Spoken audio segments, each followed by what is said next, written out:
Already know what time it is, man. It's your boy, Grown Man Business TV. Feel what I'm saying? You can tap in, you can tap out, but you know my slogan. You know what I suggest. And I suggest you tap in, so let's get right into it. Now listen, you already know time and energy are the highest forms of currency. Time, energy, the highest forms of currency, my G. At all times, it is what it is, and it'll be what it's gonna be. I know they got you out here chasing a bag, chasing that money, getting to that moolah, getting to that guap, you know, stacking that paper. But always keep it in the front of your mental Rolodex that time and energy are the highest forms of currency at all times, my G. It is what it is, and it'll be what it's gonna be. Big salute to all my day one investors, everybody that's tapped in with the channel, everybody that been down with Grown Man Business TV from day one, my G. Everybody that helped grow this channel organically. 20,000 plus strong, we growing organically. Constant elevation at all times. Even bigger salute to all my newcomers, all my new subscribers, everybody that's tapped into Grown Man Business, everybody that got an earful saying, yo, we heard about Grown Man Business and y'all made your way to the channel. Everybody that beat the algorithm, beat the shadow ban, and made your way to the Realest channel on YouTube, my G. It is what it is, and it'll be what it's going to be, but I carved out a lane for the real, and I'm the only one in it. Big salute to y'all. Listen, man, make sure you hit that subscribe button as soon as you step in the building so that you are able to communicate in the comment section. Make sure you tap in. Make sure you hit that like button. Hit them 3 little dots at the top right there. Right there. If you in the vertical feed, them 3 little dots right there, and make sure you hit that like button and subscribe to the channel. You have now reached the Realest channel on YouTube. Is what it is, and it'll be what it's going to be. Now, I know I told y'all I was going live earlier. I definitely meant to go live earlier, but I'm an old head, baby. I'm an 80s baby. You know what I'm saying? I was born in the late 1800s. You understand what I'm saying? So I had to take a nap. Yeah, you know, I went and got groceries, did grocery shopping, did my thing, made my runs, made my rounds, handled some business. Still got a little bit of more business to handle. Came back to the crib. You know what I'm saying? My daughter, she took me to Crumble Cookie.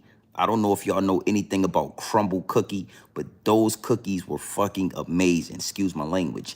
And I ate the crumble cookies, did a little bit of shopping, handled some business. When I got back to the house, I had to take a nap. You know what I'm saying? One thing for sure, 2 things for certain.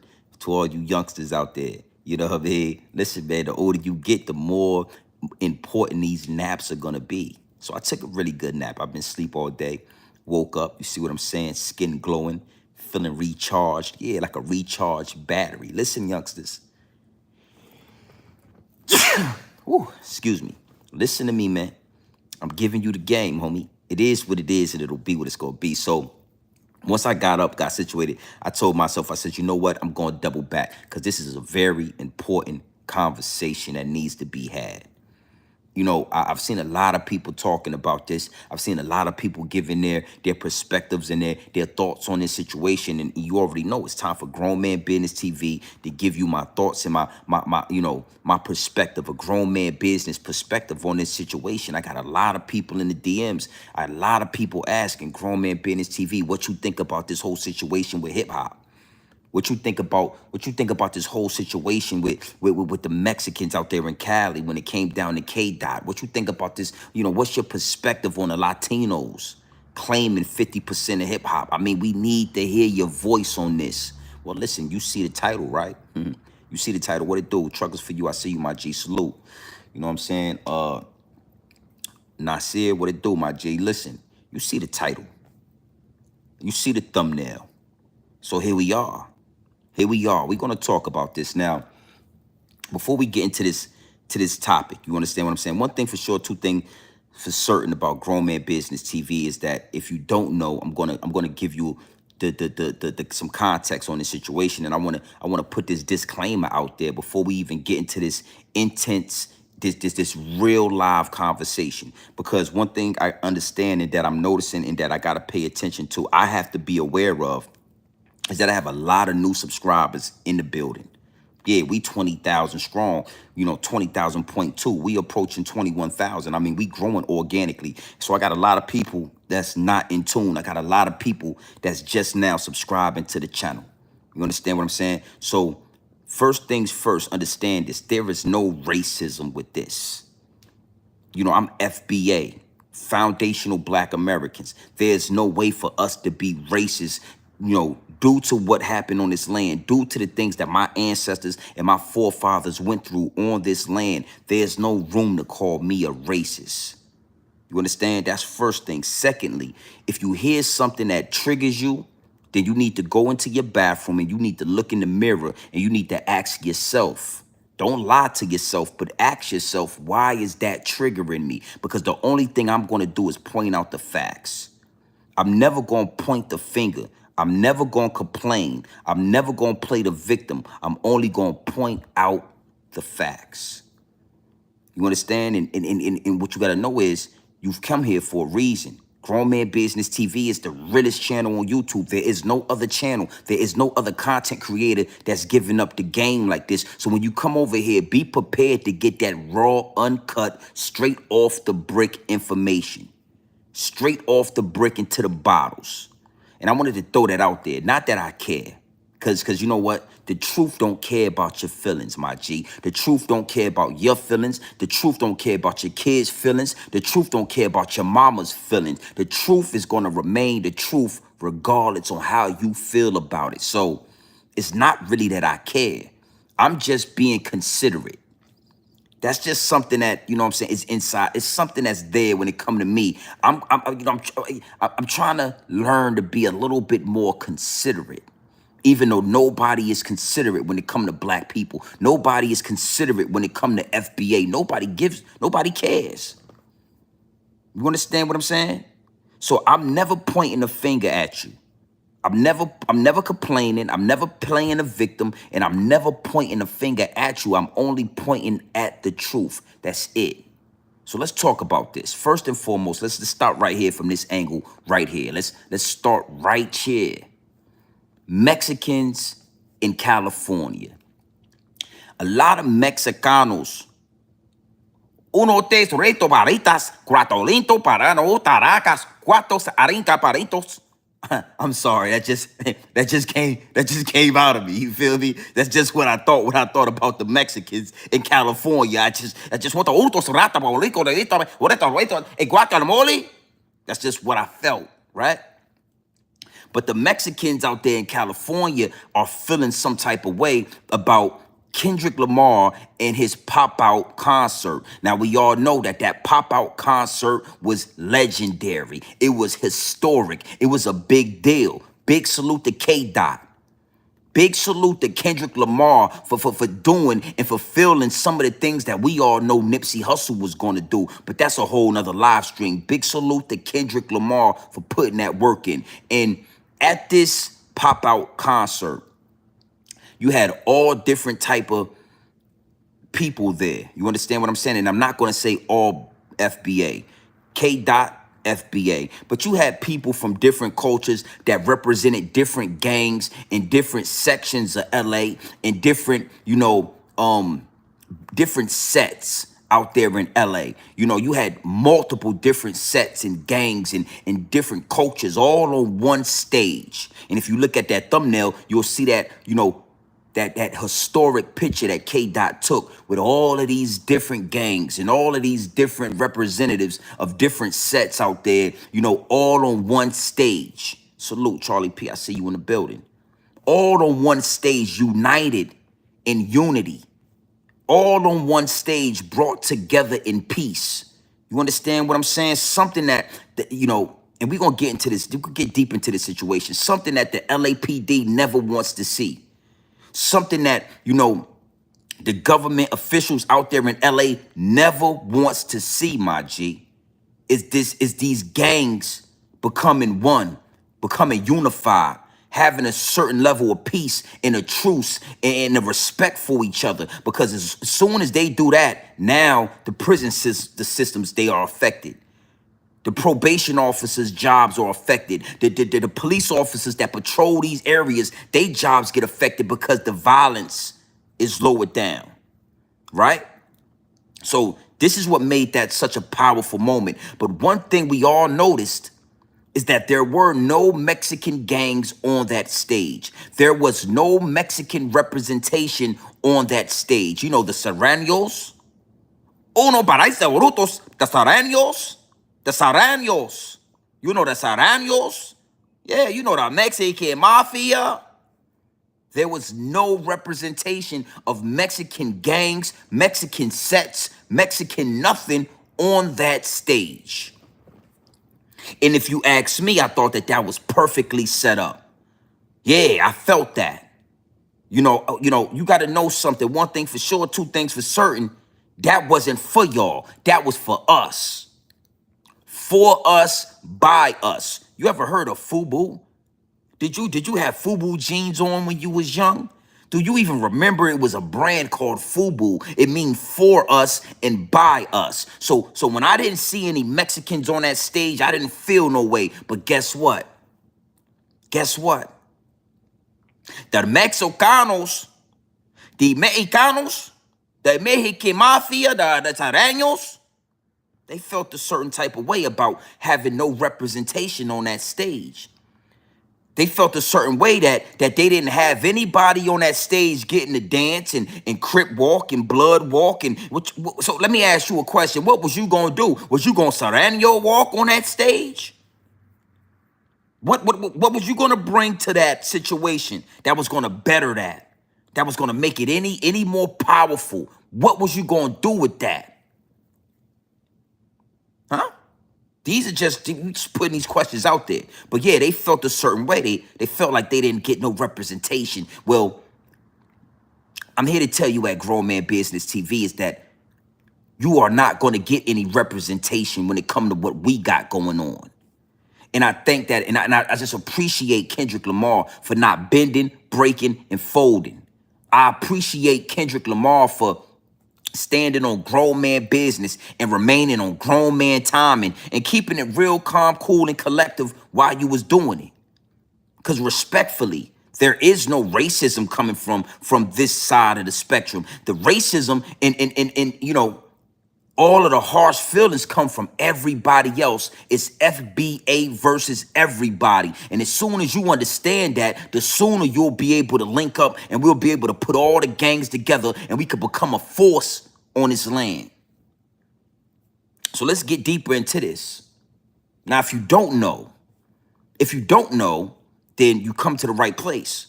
Out there in California, it's a whole thing. It's a whole conversation. It's a whole narrative that's called black and brown.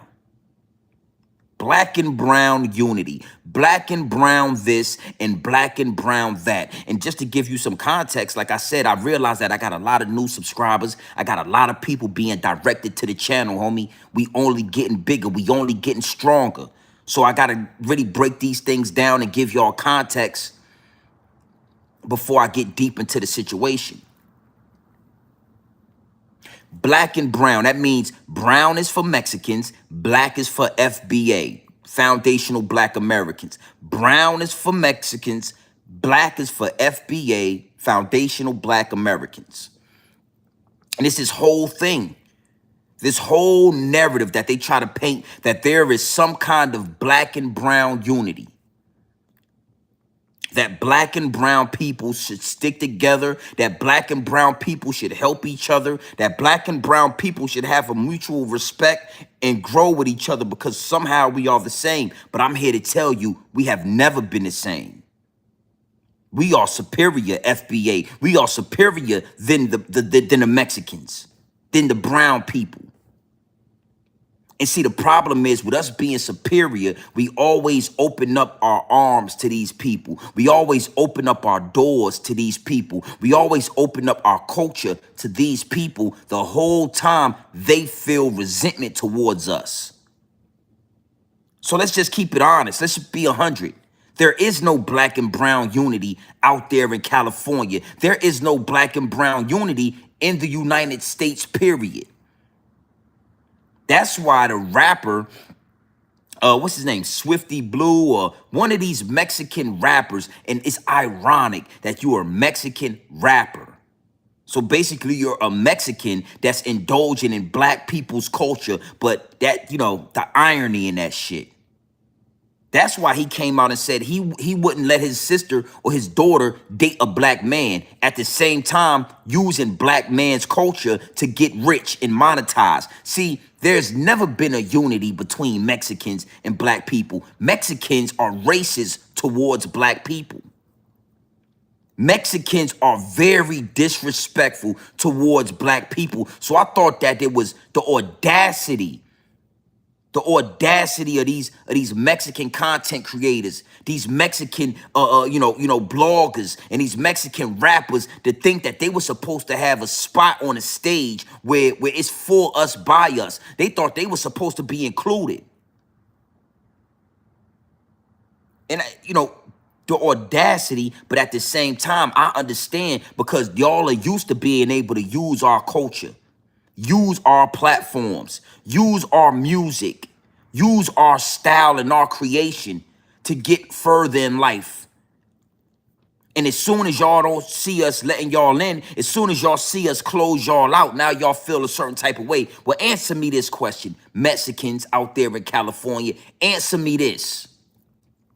If Mexican music artists would have had the same concert where they had invited all of those niggas that was on that stage with Kendrick Lamar, would they had invited all of them and made sure that they had a spot on the stage and made sure that black people had a proper representation?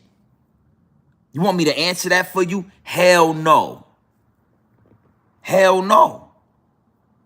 They would have did their own Mexican thing. They would have had their own Mexican flag. They would have been playing their own Mexican music. They would have been eating tortillas and quesadillas and guacamole dip, and they wouldn't have invited no mietas.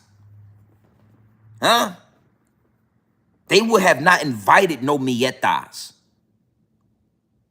They don't rock with black people. It's communities, it's whole communities in California, in LA that are all Mexican, and they will burn your freaking house down if your black ass move out there. They will discriminate on you if you move out there. You got Mexican communities that got corner stores where everything is written in their language. It's areas in California where black people are not allowed to move to because it is a Mexican area. But in every black community, you got a fucking Mexican, you got a white person, you got a Latino person, you got people from all other cultures that live amongst us. Because again, we open arms with y'all. We done spoiled y'all. We done made y'all feel like it's okay. Everything we got going, y'all can be involved in, and then y'all can take y'all culture over there and exclude us. Listen, I'm telling you the truth. If those same Mexicans would have threw a party in Inglewood at the Forum, yes, man, we doing the Mexican music, Mexican food, Mexican food trucks, everything Mexicano. The Serranos is throwing a party for the Mexicans at the Forum in Inglewood, California. Do you think that all of those niggas would have been on that same stage with those Mexicans? Hell no. So what make Mexicans in California think they got the right to be on the stage with us when we form in unity? When we standing on business, when we got black men, black gangs unifying? We don't need no interruptions. We don't need nobody, no outsiders inside trying to fucking figure out what we doing. You ever been invited to a Mexican cookout? You ever been invited to a Mexican function? Have you ever been invited? Have they ever said, hey guys, hey mietas, we're throwing a get together, man. Quesadillas, cuatro cicos, we got quesadillas, we got mochicraro, we got guacamole, we got everything, papi. Come eat with us. You don't fucking see no Mexicans in California inviting black people to nothing. Let alone a pop out. Let alone something major like Kendrick Lamar in a pop out concert, and we stepping on Drake neck, and yeah, we unifying this shit. We ain't been invited to a damn cookout with tequila and quesadillas and Monte Carlos, huh? Unos, dos, tres, cuatro, tacicos. We have not been invited to any of these functions, man. And one thing for sure, two things for certain. It's scary when you hear FBA, a grown man standing on grown man business telling you the truth. I'm not disrespecting Mexican people. There's nothing racist about what I'm saying, but the truth is gonna hurt. The truth is gonna hurt, man. Salute to all 50 people in that chat. If you in a vertical live stream, make sure you hit them 3 little dots and get those likes up, man. The likes is free. But I understand that majority of the people that's in the live chat, they sitting back. It's some Mexicans in the live chat right now that's sitting back. It's some Latinos in the live chat right now. They ain't gonna say nothing, but they listening and they watching. And I'm here to tell you, homie, oh, we powerful. And we see y'all. You think we don't see y'all? You think we don't know that y'all don't really rock with us? Well, let's get deeper into this. You know, when you go into the Mexican family, yeah, we got the young Mexicans. They like to rap. It's not just Mexicans. All cultures emulate black people. So we got Chinese rappers. We got Mexican rappers. We got Indian rappers. We got Latino rappers. We got all Samoan rappers. We got all kind of, it's a rapper in every culture. But the young Mexicans like to rap. But when you talk to a Mexican and talk to his uncle, talk to his auntie, talk to his grandma, talk to the elders in the Mexican community, they don't fuck with black people at all, homie. Julio, listen, if you get it, I told somebody this earlier. You know, I'm glad I made that you got to be a subscriber to comment, because obviously you subscribe to the channel to comment. But I'm going to address you before I keep going. If you don't know what we talking about, if you don't know whatever it is shut the fuck up, close your mouth, open your ears, and listen, homie.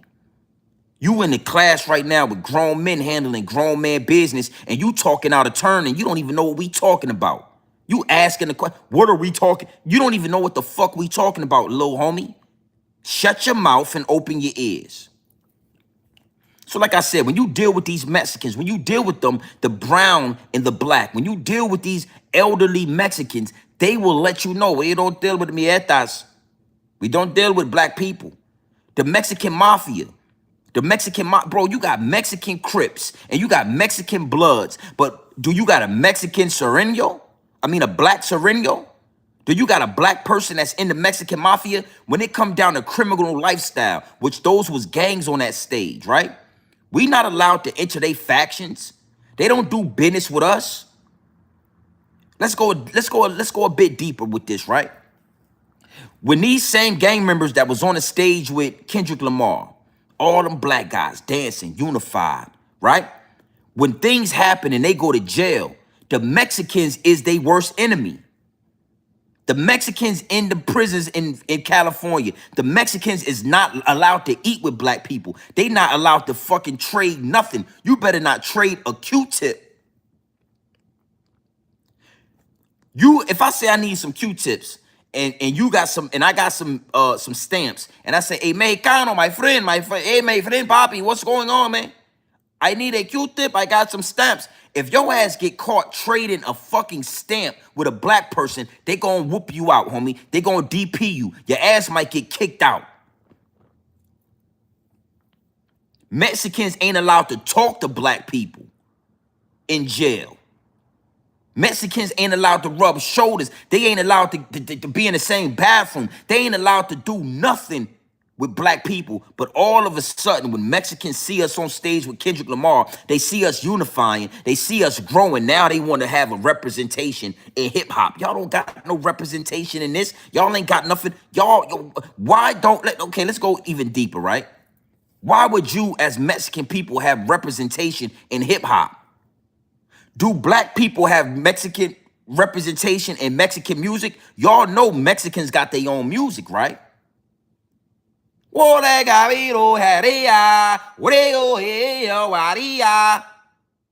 the fuck don't y'all do Mexican music? Why are y'all trying to do rap music? That's our shit. So you're not allowed to deal with us, but you got Mexican rappers rapping like us, dressing like us, walking like us. Fuck. Hey, bro, don't make me. I'll let you hear some real Mexican music. You know the Mexicans with the little, they got the little areños and they got the little guitar with the little hats and they strumming, oh, de vida, that's your shit. You don't see black people doing Mexican music, but we see Mexicans doing black people music. And then after doing black people music, feeling so entitled that y'all supposed to have a piece of this. Yeah, you need to be addressed. Had to address y'all. There's no way around it, my G. No representation, homie. You don't get no representation in hip hop. Now, if y'all want to rap, go ahead and rap, man. But pay homage. Pay homage to pay homage to FBA, black people, because our creation, our music, our culture is making a way for you to provide for your family. Swifty Blue. What's the, bro, put the Mexican rapper name in my chat. I know Swifty Blue, but it's another Mexican rapper that said he won't let his daughter date black people. He won't let his little sister date a black. Put his name in the chat. Fuck you talking about, homie? You providing for that little daughter, right? You providing for that little skeezer, right? You using black people culture to provide for that little skeezer, right? But you won't let her date a black man. Come on, homie. And see, this is what you got to understand. At the same time of saying that, then they'll say it off the same tongue. I won't let my daughter date a black man, but I feel like we need representation in black people's culture in rap music. Nah, homie. And somebody need to tell y'all that. And I've been sitting back because my DMs has been blowing up. Yo, Grown Man Bennett TV, what you think about this? What you think about that? And I ain't had a real chance to really address it.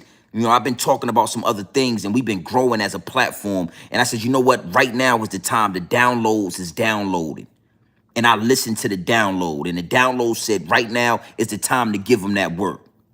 Respectfully. And listen, again, I have not said anything racist about Mexicans. All I did was point out the facts. That's what I'm learning, that all these other cultures feel a certain way about.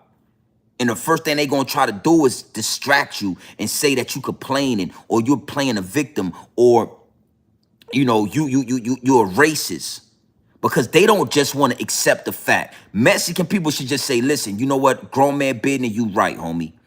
My grandfather, my mother, my sisters, my aunties, they do not like black people. And you know, I like rap music, but I was raised not to like black people as well, my G. I can't help that, and I apologize for that. But you are right. Come on, I gotta point this out. The obvious. Local trees, what it do, my G? See you in the chat. I got to point out the obvious.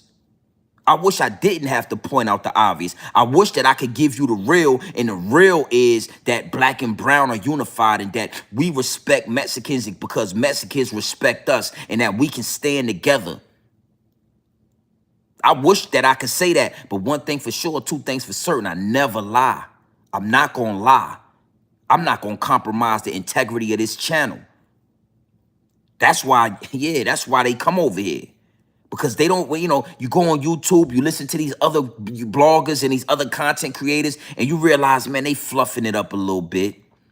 Yeah, you know, he's saying this and he's saying that, but we know it's a little bit of fluff. He done sugar-coated it a little bit. And when you get tired of that bullshit, that McDonald's, you want a real meal. You want something that's real. And then you say, you know what, I gotta go check out Grown Man Business TV, homie, because, you know, when he do speak on this topic, at least I know he gonna give me the real.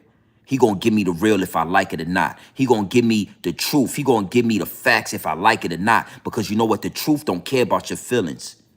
The truth don't care about your feelings. The truth don't care about your mama feelings. The truth don't care about your sister feelings. The truth will remain the truth regardless of how you feel. I got to go see Grown Man Business TV. Oh, he live? Let me go check that out. So this is not me disrespecting or being racist. This is me pointing out that Mexicans feel like y'all can have a piece of our culture or y'all should have been represented on that stage when if we all would have got, if me and you on that stage would have get locked up together, you would not fuck with me. I would have been like, yo, Poppy, hey, you was at the Pop Out concert, Pop. You remember? I see you on the stage, Bobby. Bobby, I seen you on the stage, Bobby. We were dancing together. You remember? Do you know? Come on, I thought we were friends, Pop. And in jail, that same Mexican would be like, fuck out of here. Hey, me eta, I don't know me eta, man. I don't know. Hey, no. Tango blast. Tango blast. We blasting, man. We don't do business with black people, man. We don't do business with blacks. So now, but you want me to respect that? Fuck out of here. I don't respect none of that. I'm the black dude that's gonna spit in your face and tell you what it, yeah, we gonna go to war behind this shit. I'm the nigga that would have been on the stage I would have been right with Kdot. I would have started seeing Mieta. I would have started seeing Sereños and Mexican Mafia niggas on the stages, and we would have started banging on you niggas. Hey, and we would have turned that shit out, man. Kdot knew better. He knew better than to have you Mexicans on the stage with him. Cause we gonna bang on you Mexicans. Because we know how y'all think. We know what y'all feel. We know what it really is. If you put this whole situation behind bars, we can't even share watermelon. Salute, Juan. I see you in the chat, homie. Yeah. So you telling me we supposed to dance on the stage together? We supposed to act like we unified? And then if I see you in the state penitentiary, if I see you in the jail, if I see you in prison, you can't even give me a slice of watermelon because the higher ups and the elites, the elders with the Mexican community say you can't even talk to black people. You can't even talk to niggas. So that's the take on that. You don't get no representation on the pop-out concert, Mexicans. And if you want to, listen, you want to have a conversation, reach out to your Mexican, listen, homie, reach out to them. I'll go live. I'll make sure it's split screen, and we can have a fucking conversation, homie. They don't want to talk to no FBA like me. They don't want to talk to I'm a radical. I'm a radical, homie. So you don't want to have that conversation with me because I'm not going to let you sit there and play the victim and act like we left you out and act like it's this, that. I'm going to put it in your face, homie. You know your mama don't like, you know your daddy didn't like, you know you don't like, you know your uncles don't like black people. You wouldn't even let your daughter date a black man and have babies with a black man, but you doing black music, though. You want to be on the stage with Kendrick Lamar. You want to leech off our culture. You want to leech off what we got going on. But if we was in jail, you wouldn't even give me a slice of watermelon. You would call me a mieta. You would say, hey, we don't do that with the blacks. See, in jail, in prison, I'm the blacks. But when it's time to get on stage with Kendrick Lamar, you want to be represented. Yeah, and I ain't even from Cali. I know how the politics go, though. And if I would have been on stage with Kdot would have been like, we can't give y'all no representation because grown man business he gonna set trip, nigga. My dog GMB TV is gonna set trip. We can't have y'all up here, homie. We can't have y'all up here. Trust me, I ain't got nothing against the Mexicans, but we all know the politics out here with the Mexicans and the blacks. We already know y'all don't fuck with us. And my homie GMB TV is gonna set trip. I would have been up there with Westbrook like this.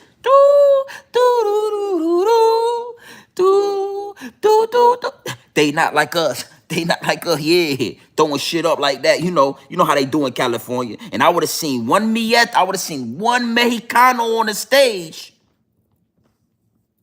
Game over, nigga. That's what I am. That's the part of the FBA that I represent. Big salute to Red Supreme, man. Because when I'm looking out into the audience, when I look out into this sea, to this content creating situation, I see different aspects of this FBA shit. Different sectors, different perspectives, different minds of different men that's speaking on this. And I respect dudes like Red Supreme because he gonna give you his, nigga, I'm a rebel, I'm a radical. I am, yeah. So, not to be long-winded on that, but I told you, and I will reiterate. Don't you ever mistake my passion for aggression. Don't you ever mistake my passion for racism. Think I'm passionate about this. FBA, right? Everybody act like they fuck with us. But when you a radical like me, when you a rebel like me, you realize, and you can see through the smoke and mirrors, that nobody fucks with us. Nobody rocks with us unless they can eat off of us. No Diddy. Look at it, make sure you niggas get pause, right? As long as they can monetize off of us, as long as they can make money off of us, as long as it's something that they can gain off of us, then they rock with us. Then it's black and brown unity, and it's all this BS. But when you go into their house, when you go into their living quarters, when you sit down at the dinner table with these people, if you could be a fly on the wall, you would be able to hear them say, "We don't fuck with the blacks, man. We don't deal with the mietas, man. Nah, don't bring a black man home, man. Don't bring a black man to my house." And then they come outside and they shake our hand and they want to get on the stage with us and they want to have representation in hip hop. And then they go back in the house and they say, "Fuck the blacks." So it really triggers them when they see somebody like me saying the same thing about them out in the open. Like when I talk about the dog fur, Mexicans got dog fur, Latino people got dog fur, white people got dog fur, Asian people got dog fur. All they hair is, that shit is fur. Now Caucasian people is way closer to a dog. But everybody else got the same texture, the same feel, the same shedding like a sheepdog. Mexicans got the same shit. They shit get wet, it's shed everywhere. White and Latino people, they got the same fur. The shit shed everywhere, go all over the place. It smells like fucking, Goya. Smells like Goya, right? Asian people got the same fur. That shit sheds everywhere. It gets all over the place. You can't use the same brush because it's all the fur gets caught up in the brush. The fur gets into the sink and gets into the clogs. It clogs up the pipes. So y'all all the same. And before I get to my next topic, I just want to say it like this, and just so you can get a gist of what I'm saying. Chinese people don't rock with black people. They act like they rock with black people. When we come into the Chinese restaurant and we're buying the 4 wings and rice, and we're buying the beef and broccoli, and we're buying the shrimp fried rice, they love black people because we're spending money in their establishment, all right? Mexicano people, Mexicans, oh, they don't rock with black people, but they will if we accept them as rappers. If we say, you know what, you can come into hip hop culture, you can rap, you can act black, you can use our culture to feed your family, your same racist ass family that don't like us anyway, we will allow you to swiftly blue your way into the situation. We'll put you on stage with Kendrick Lamar. We'll let you do your thing. We'll give you representation on the stage. Now they fuck with us. But any other time, they don't mess with the mietas. Caucasian people, man. Caucasian people, man. As long as they ain't got to give us a job, as long as they ain't got to pay us too much, they good. But as long as we let them do the Dougie, I can do I learned how to do the Dougie, man. I learned how to do the Dougie. As long as we invite you to the cookout, as long as you can monetize off of us, as long as you can monetize off our death, as long as you can monetize off poverty, as long as you can monetize off the fucked up, the medicine, all the bullshit as long as you can make money off of us, everything is good. The Indian people, Indians don't fuck with black people. But you know what? Hey, papi, I got the corner store. I got 2 for 5. I got 5 for 10. I got 10 for 20. What you need? As long as we come in your fucking poppy stores and we buy your Philly blunts and we smoke your Dutch Masters and we buy your Arizona iced teas and we spend money in your poppy store, everything is good. Everything is copacetic. I'm just giving you a list. I'm just giving you some context when I tell you nobody rocks with black people unless they can make money off of us. But we rock with everybody. We'll let Eminem come into our culture, become huge, make billions of dollars. We'll let a white boy do that. We'll let a Mexican guy come into our culture. We'll let y'all live in our neighborhood. We'll let y'all do all that shit without making no money off of y'all, without getting no kind of benefit off the shit. I know it's powerful. My voice is more powerful than CNN. It's more powerful than Fox News. It's more powerful than DJ Envy and Charlemagne the God playing butt tag every morning. This shit right here is what you need, homie. And you gotta understand something. The white people that I rub shoulders with, they respect me on the highest level. Cause I don't sit there and try to act like them. I don't need validation in dating their daughters and having sex with their sisters and dating and having babies with a white woman. They know, oh shit, Ernest, they know they goddamn Ernest, and he's very honest about what he's saying. He's very honest. They respect that. When I talk this shit and I talk about dog fur, you know, it triggers them, but then they respect it. Because white people will kiss a dog right in the fucking mouth. Google it. YouTube it. White people have a connection to these animals. You shed. I shed.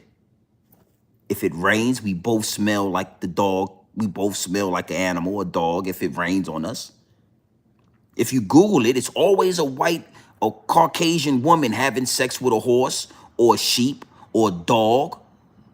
It's never a black person. It's always a white woman that's willing to get down and let the horse knock her back out.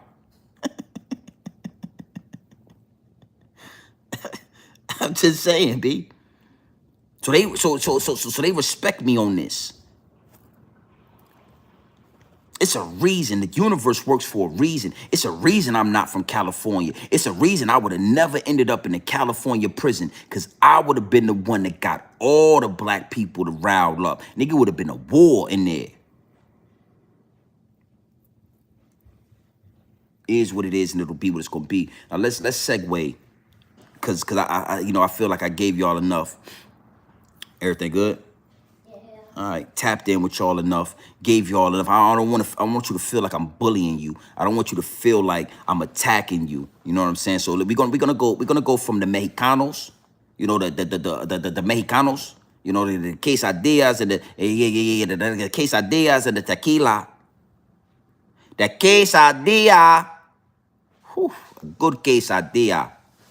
Warm tequila and a good quesadilla. We're gonna go from the Mexicanos to the Latinos. So we went from the West Coast. Now we're going to go to the East Coast. And it's letting you know that I don't hold no punches. That I don't discriminate. I don't care who you are. I don't care what you're doing. I don't care how you give it up. If it's not FBA, then it's FBA versus everybody. But before I talk about the Latinos, before we go from the West to the East Coast, hit them 3 little dots at the top, man. Make sure you hit that like button. Y'all already in the chat. Y'all already commenting. Y'all already involved. So that's letting me know you already hit the subscribe button. If you didn't, make sure you subscribe to the channel. Make sure you subscribe to the channel. Make sure you going to bed? All right, give me 2 seconds, guys. I gotta do grown man business thing. No, you're not on it. You're not. I gotta do grown man business thing. Just give me 2 seconds real quick. Give me 2 seconds. No, you're not on that. No, you're not on it. All right, everything all right? Yes. You ate? Yes. Ow. All right, so first watch in the morning? Yes. All right, yeah. It closes, I think it closes at like 2. Yeah. Something like that, so we gotta, we get up when we get up, but it closes at 2, so. Yeah, we'll make sure it's just before then, but anything other than that, we good. Okay. All right, girl, love you. Love you too. All right, 10-4.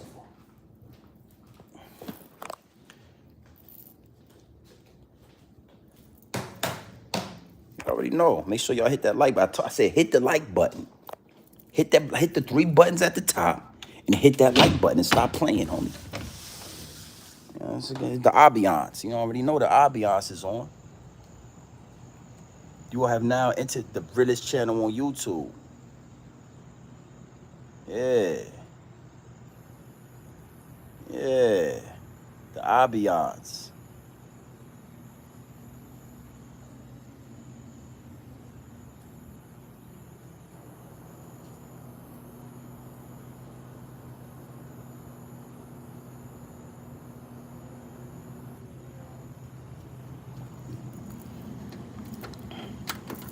Realest channel on YouTube, baby. Realest channel on YouTube. Make sure you locked in to the channel. Make sure you hit the subscribe button. Now we gonna talk about the East Coast. We gonna talk about the East Coast. We gonna talk about it.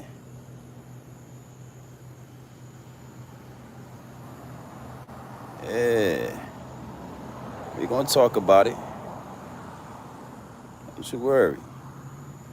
But I come out here. This is why I gather my thoughts. Gather my thoughts when I'm about to come and get in your mug, get on your ass about FBA. I come out here, get my thoughts together. So make sure y'all subscribe to the channel. Yeah. Don't be mad at me, Harry. Watch your mouth, nigga. Yeah. Watch your mouth, boy. Nah, JJ, we on your East Coast. I'm on your ass, JJ. Pause. No Diddy. No Diddy. But we going. I done already got at the West Coast. You already know. I'm sure y'all heard me get at the West Coast. The Mexicans out there. Yeah. Yeah. Yeah.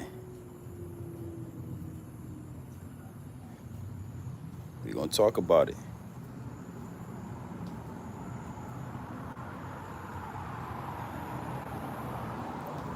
We gonna talk about it.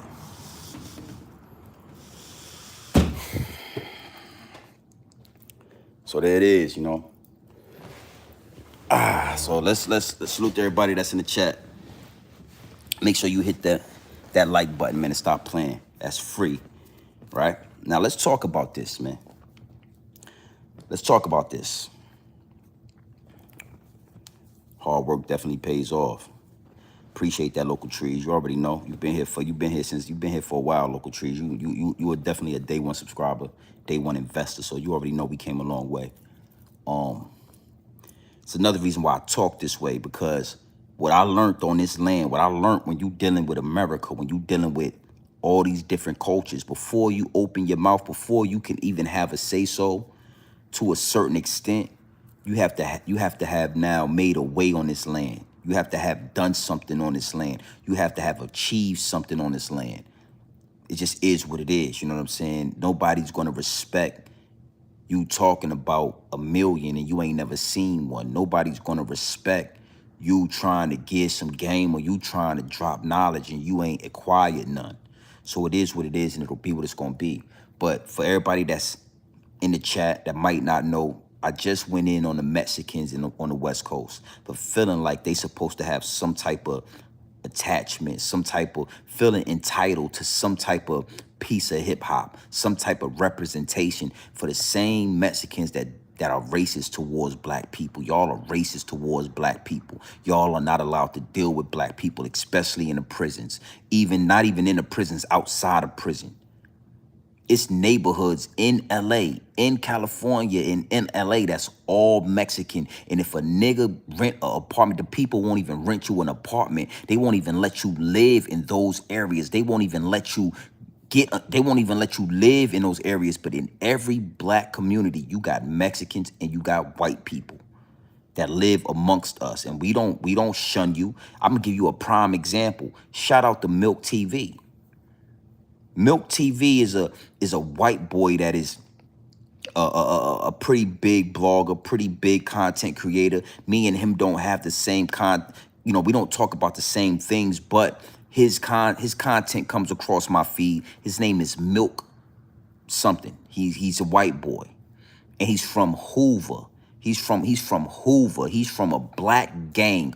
A white boy is from a black gang out there in LA. He is from Hoover Crip. 8 tray gangsters. You know what I'm saying? Don't get me verbatim trying to speak this language, but you know what I'm talking about. He is an 8 tray gangster. He is the absolute enemy of Nipsey Hussle. And Nipsey Hussle was an African. So you got to understand where I'm coming with this. Where you got Africans and you got white boys in black gangs because, Rolling 60 Crip is a black gang. It's not an African gang, nigga. Rolling 60 Crip is, and Nipsey Hussle was from Eritrea. He's full blown African. That's why his hair and shit was so nice like that, nigga. This nigga hair was like a Mexican. Milk, the content creator Milk, is a white boy. He's married to a black woman. He got black stepkids. So that just goes to show that we do this shit with open arms. We'll let a white boy join our gang. We'll let a Mexican. We'll let a African. We'll let any of these cultures join our gang. But when it's time for one of us to join the Mexican mafia, we can't join their gang. When it's time for one of us to join, the Aryan Nation, we can't join. But Milk, if he wanted to, he could join the Aryan Nation. The Mexicans, they joined the Tango Blast, the Mexican Mafia, the Serranos. Is what it is, and it'll be what it's going to be. So absolutely not. You don't get no representation in this shit. No Mexicans. And we're going to start bombing on you Mexicans.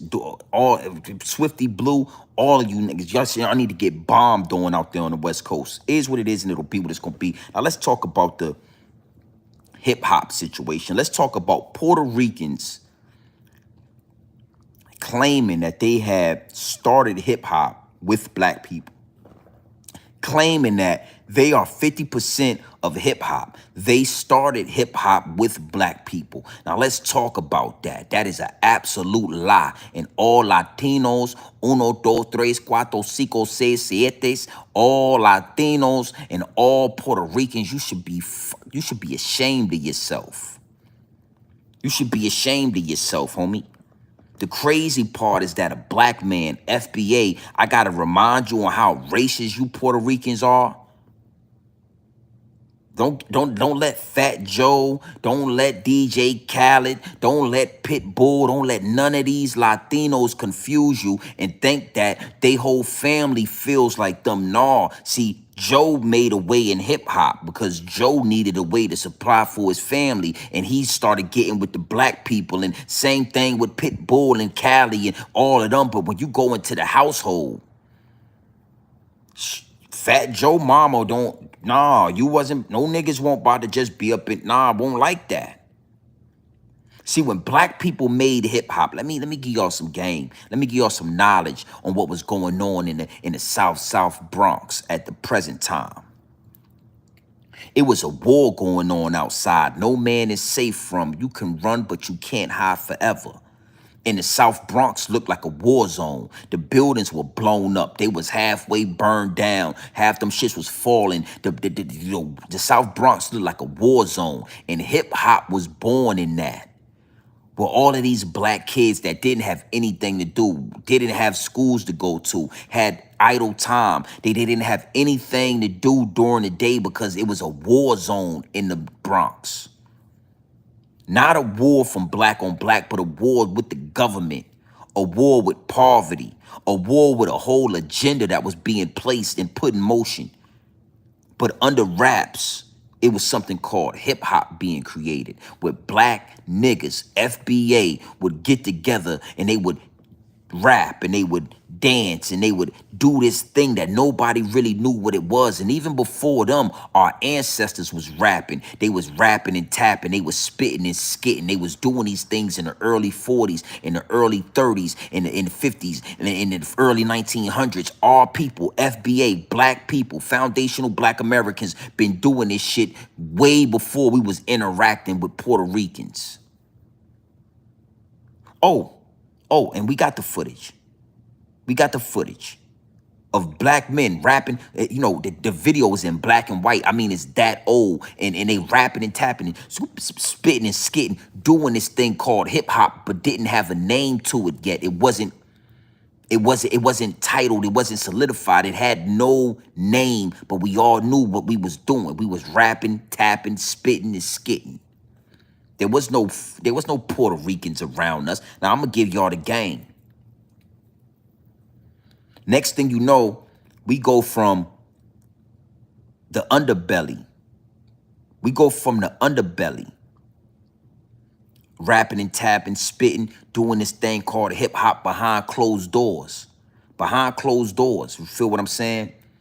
And now we kind of bringing it out to the street. So this was what was happening in the South Bronx. Bringing it out into the streets. Now you got certain people that have speakers, and they're hooking the speakers up to the light pole, and they're taking the electricity from the light pole, and they're powering these radios and these speakers. And then you got black guys, and they're dancing, and they're putting the cardboard on the ground, and they're bebopping, and they're break dancing. And now in the same community, because I already told y'all, in the black community, we always open our arms to other people that's in poverty as well. We not like the Mexicans. Y'all living in poverty. Y'all poor as fuck in those little communities, but y'all still racist enough to not let us move in there. The Mexicans is poor as fuck. They got gangs. They're living in impoverished areas, right? But they still so racist that they won't even let black people come and live in the same ghetto, impoverished ass areas that y'all live in. But us, we not like that. So in the South Bronx, yeah, you had niggas doing breakdancing, doing hip hop. It had no name yet, but we was doing our thing. And in our communities, we had Puerto Ricans around. But you got to understand something. You never seen a Puerto Rican in Puerto Rico saying, hey, cortaselo, throw your head in the air, throw it. You never seen Puerto Ricans doing hip hop. Cuatro larita, uno, suanito, you never seen them doing hip hop. You never seen them say, throw your guitar in the air, throw your bangles in the air. Hey, throw your bangles in the air and shake your bangle like you just don't care. You never seen no fucking Puerto Ricans doing that. So the young Puerto Ricans, the old Puerto Ricans, they was all racist. They really didn't fuck with mietas, blacks. They didn't fuck with the blacks in the Bronx. But what we was doing was so cool. It was so new. It was such a breath of fresh air that the young Puerto Rican guys, they would, when they left out of their houses, they would sneak over where the black people was at. And again, everybody know we open arms. Everybody know we gonna accept you, nigga. You live in poverty just like we live in poverty. So when the young Puerto Ricans would, now mind you, they mamas and they daddies and they wellas, because that's what they grandmamas is called, wella. Negra, they call it negra. Hey, wella, say don't hang with the negras. Wella.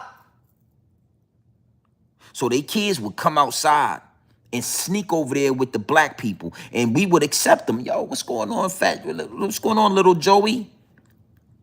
Little Joey, what it do, homie? You got some greens, you got some beans and rice, man? Or you allowed to come out and play with the blacks, man? Your mom don't know you over here, do she, little Joey? Huh? You all right. You good. Don't trip. You good.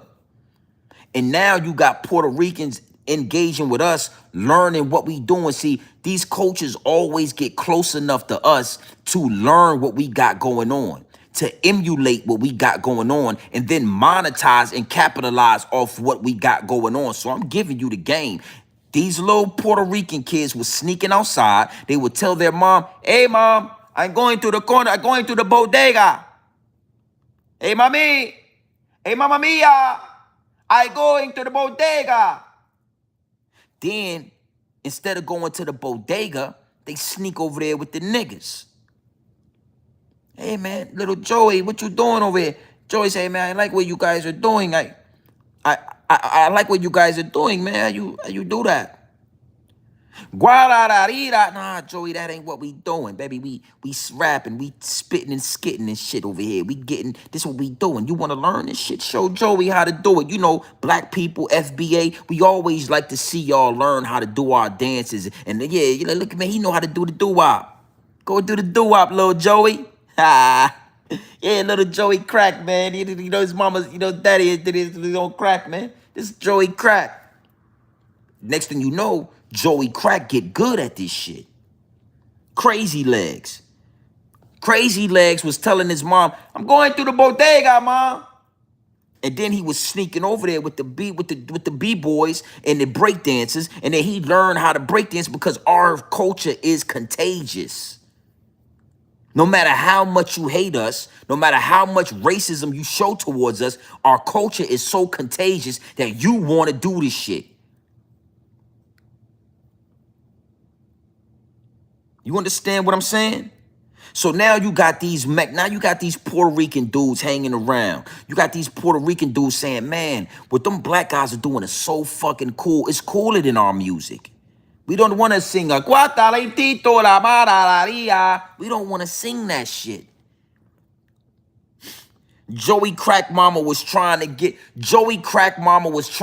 him to play the guitar and Hola Carana Roso Maria. But Joey didn't want to do that. Hey, Local Trees, you know I rock with you, but let's tap into that before I go further, right? Is music universal? Is it? Or is our culture just that contagious? Because you don't see black people doing Puerto Rican music. You don't see black people doing Vietnamese and Chinese music. You don't see black people doing Mexican music. You don't see this shit. But you see black Mexicans doing rap. I've seen a little Chinese girls, Chinese boys rapping. Vietnamese rappers. Italian rappers. So is it that music is universal, or is it that our culture is just that contagious? And if you ask me, Local Trees, our culture is just that fucking contagious. We are the ones. Black FBA. If you want to look in the Bible speaks about a tribe of people that got spread out and robbed from their actual land and robbed of their land and spread out across all four corners of the earth. And these people influenced the whole fucking globe. These people is us. Think about that, Local Trees, because you know I rock with you. This is Grown Man Business TV. That's why we can have dialogue. That's why we can have that back and forth. These other YouTubers, they act like they too big to even interact. And I live better than, but that's a whole nother topic. Majestic Queen, what it do? Think about it. Is it that universal, that music is universal, or is it that our music is universal? Rap music, the biggest genre of music in the world. It's not just music, though. It's our culture. When you look at these videos, right, of them little African kids over there in Africa, are they dressed like Italian people? Are those little African kids in Africa that we see on TikTok and on Instagram, are they dressed like Mexicans? Are they dressed like white people? Are they dressed like Puerto Ricans, or are they dressed like FBA, Foundational Black Americans? The dances that they do, are they dancing like Mexicans? Are they dancing like any other culture? Or are they doing our shit?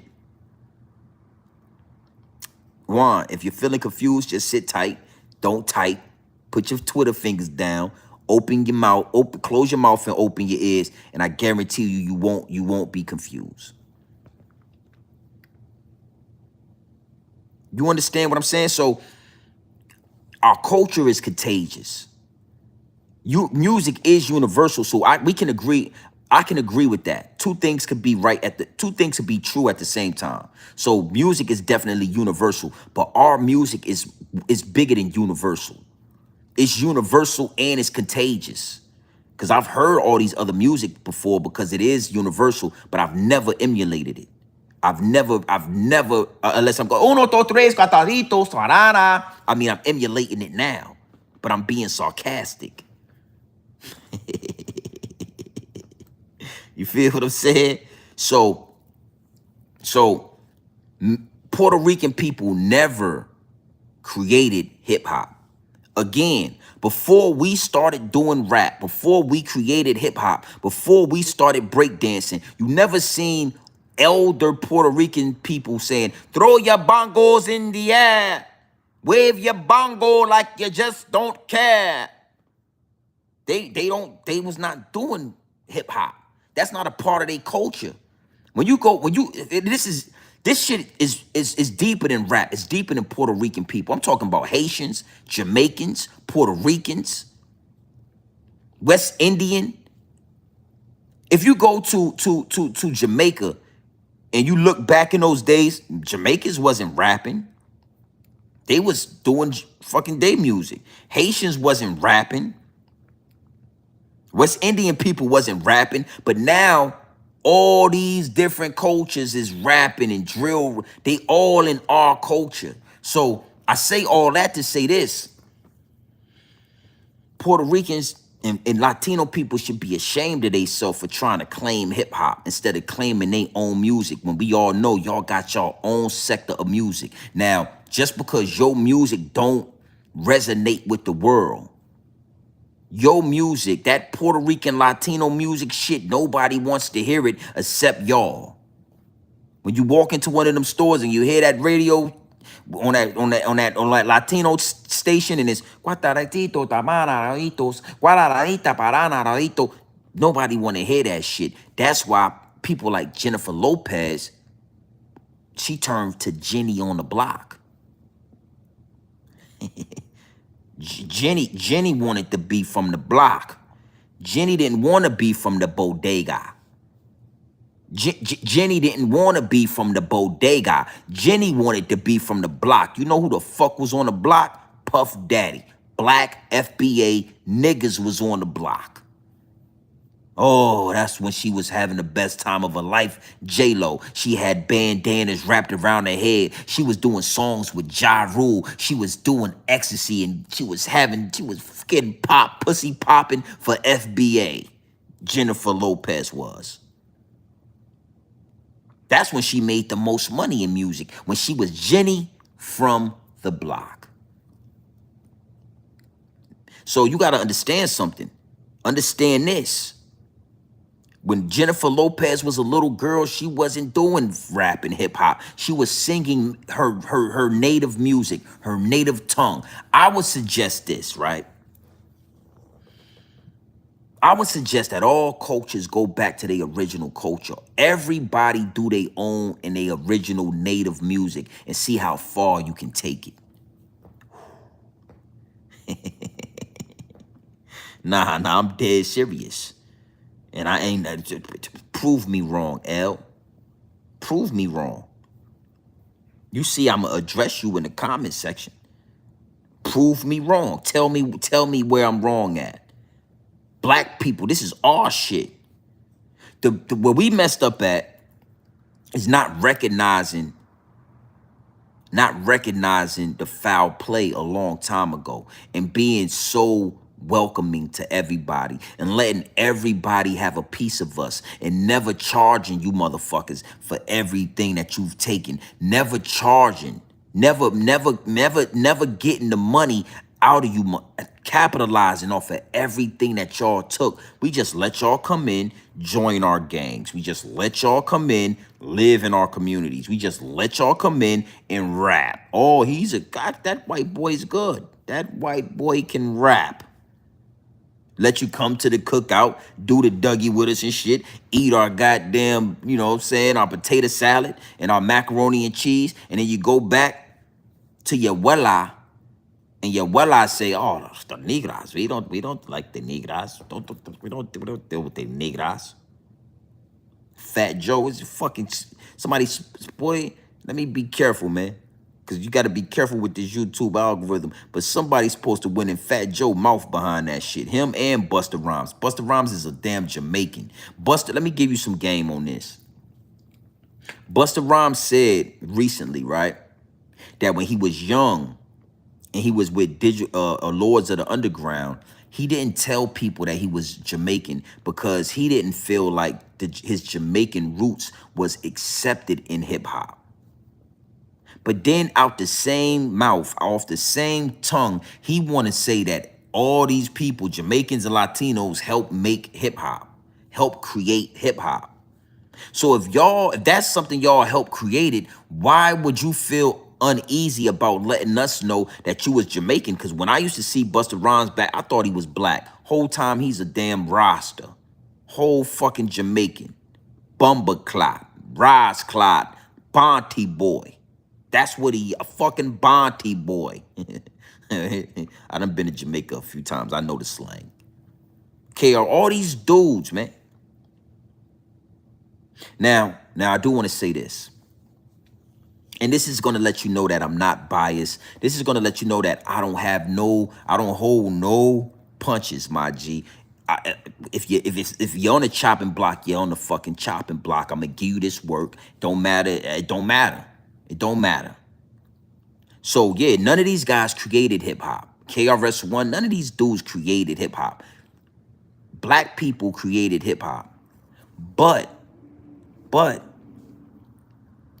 hip-hop was created by a bunch of homosexuals in New York City. I'm sorry. I know my FBA homies. I know y'all. But you got to understand this as well. Let me retract that real quick. Let me give y'all this in a different way, right? The form of the culture, the form of rapping, tapping, spitting, and skitting was being done in the early 1900s. Those was stand-up grown men on grown man business that'll beat your ass. They was handling business. Those was real men that was doo-wopping and tapping and statting and spitting and skitting. But the dudes in New York that took it from rapping and tapping, spitting and skitting, you know, doo-wopping and all that. The dudes in New York that took that art form and titled it and stamped it as hip hop and took it into that form where it was DJs and MCs and X, Y, and Z. Those guys, that form of it was created by homosexual black men, child molesters, predators, homie. See, back in those days, I'm giving y'all some game on this. See, back in those days, a lot of these dudes was getting high off of coke and they were dealing and they were dabbling in a place in New York called the Village. You ever heard that? Those people, the Village people, the YMCA, they like to take it to the YMCA. And if I of you.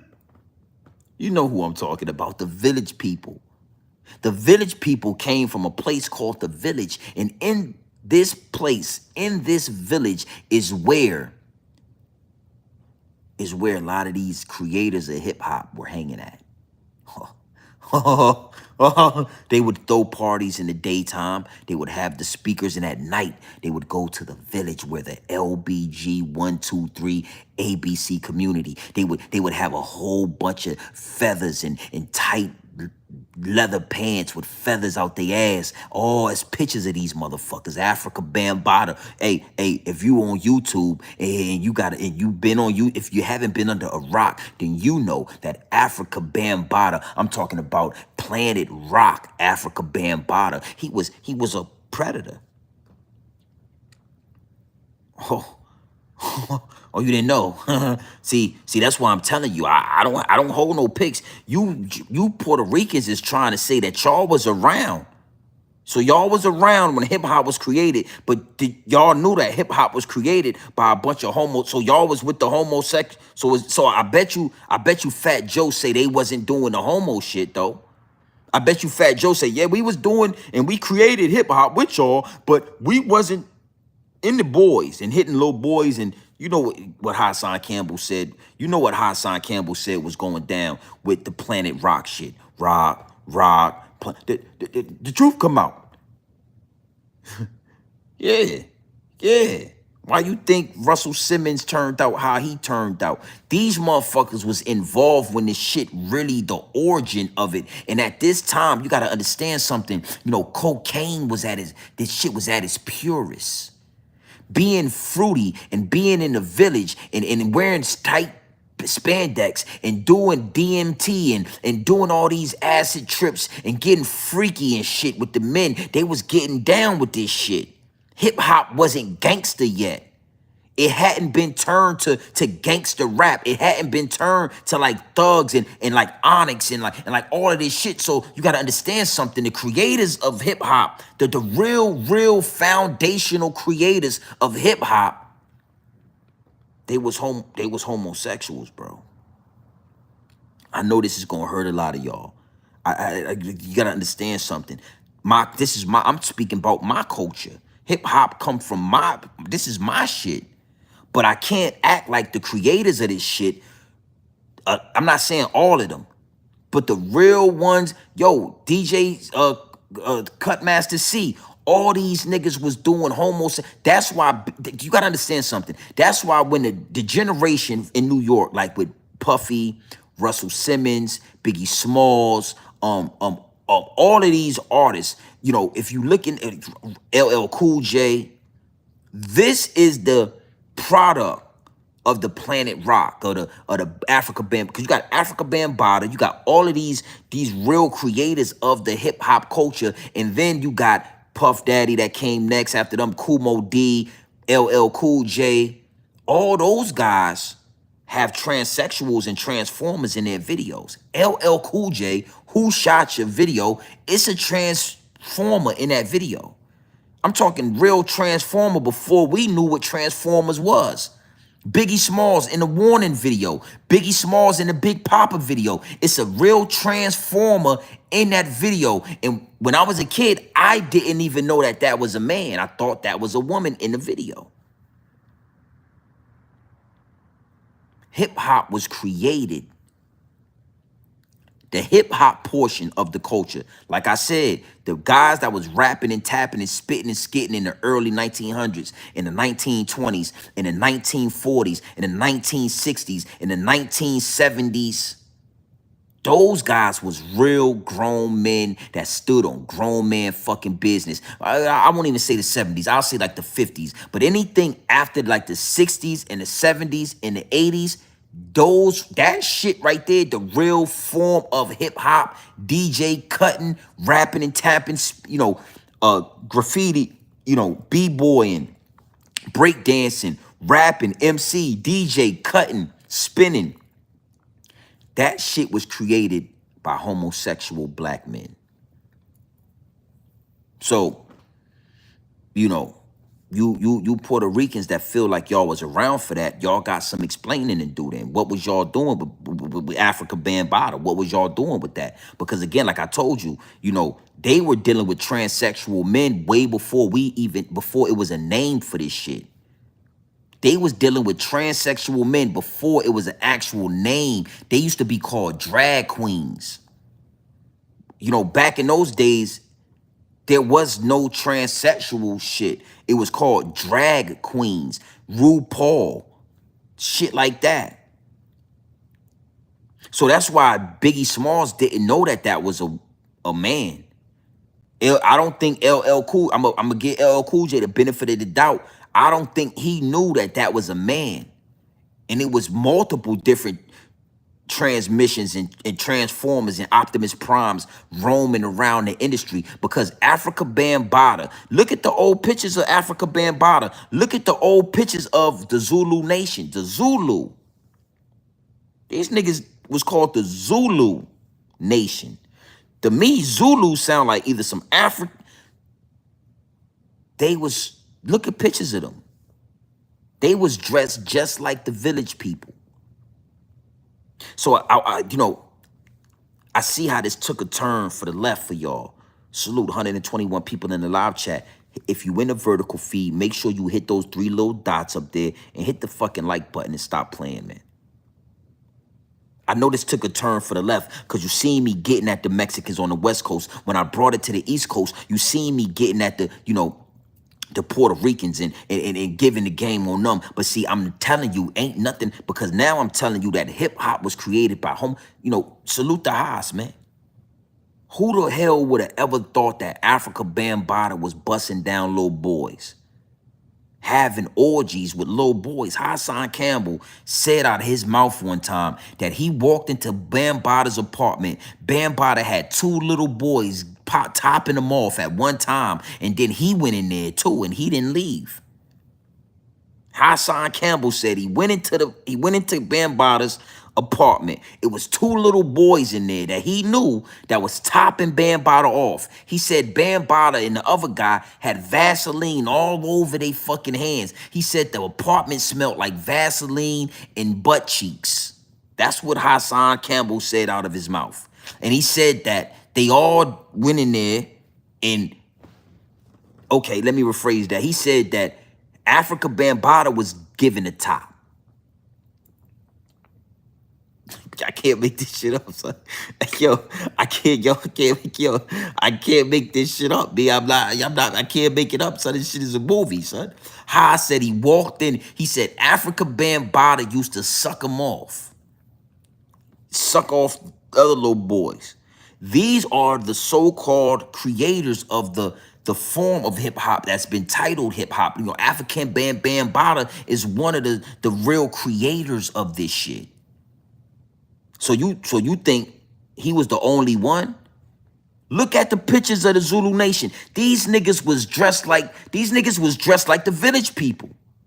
And even back in the day, I knew that the village people was homosexuals. People told us, oh, the YMCA, those guys is homosexual. We seen pictures of them. These niggas looked like they was fucking, the cop had his ass cheeks out.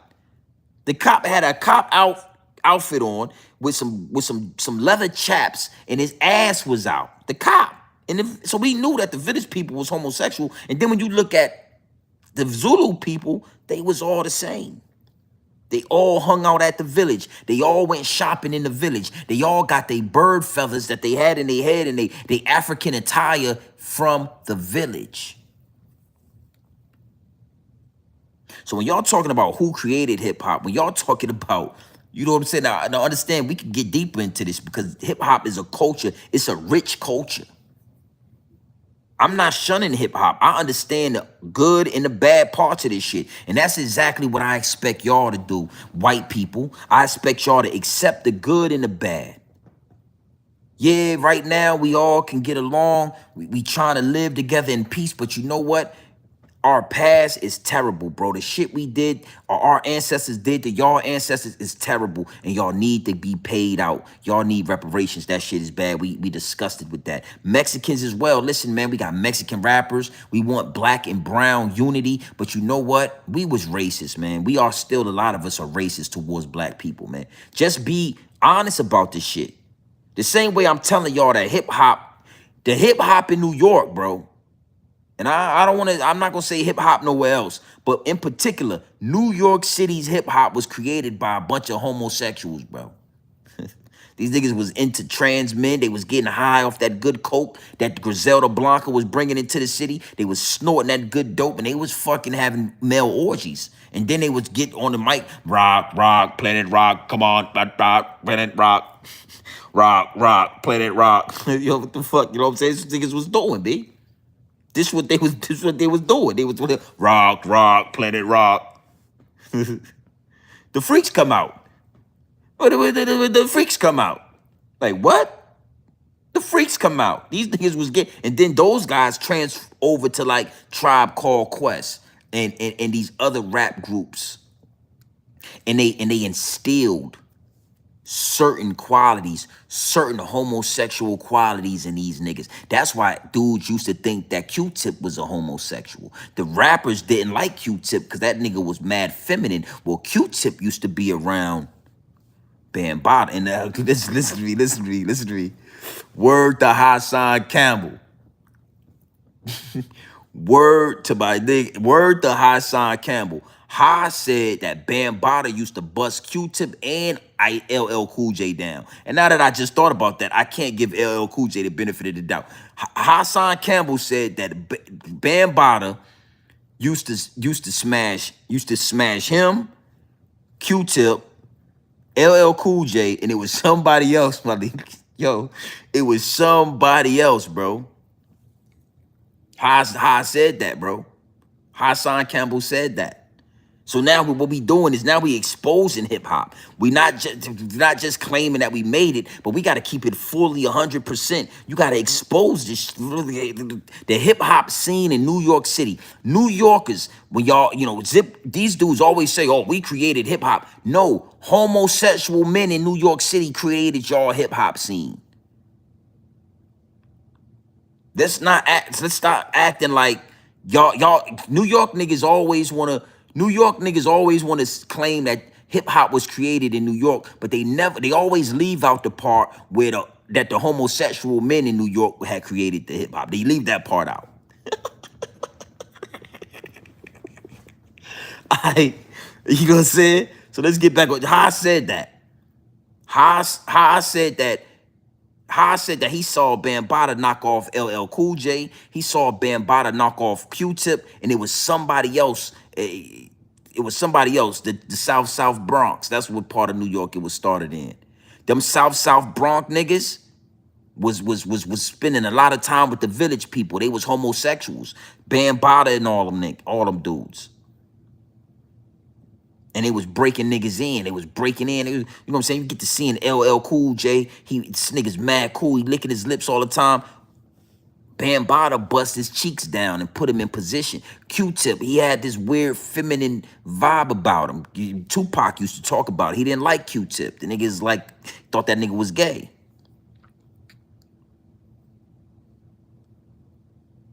Yeah, you in the right place, Juan. I told you. Lay low, close your mouth, open your ears, and I'ma game you. If you don't understand, let me school you. You understand what I'm saying? This shit gets real. It get deep, it get wicked, and it's always deep in rap. Hassan Campbell said this shit, bro. Hassan Campbell said he seen it with his own eyes. He seen Q-Tip get bust down by Bambaataa. He seen LL Cool J do some freaky shit with Bambaataa. Haas said that Bambaataa, come on, son. Haas said that Bambaataa sucked him off.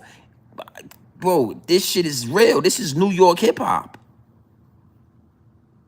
It was before I get back to the Ricans.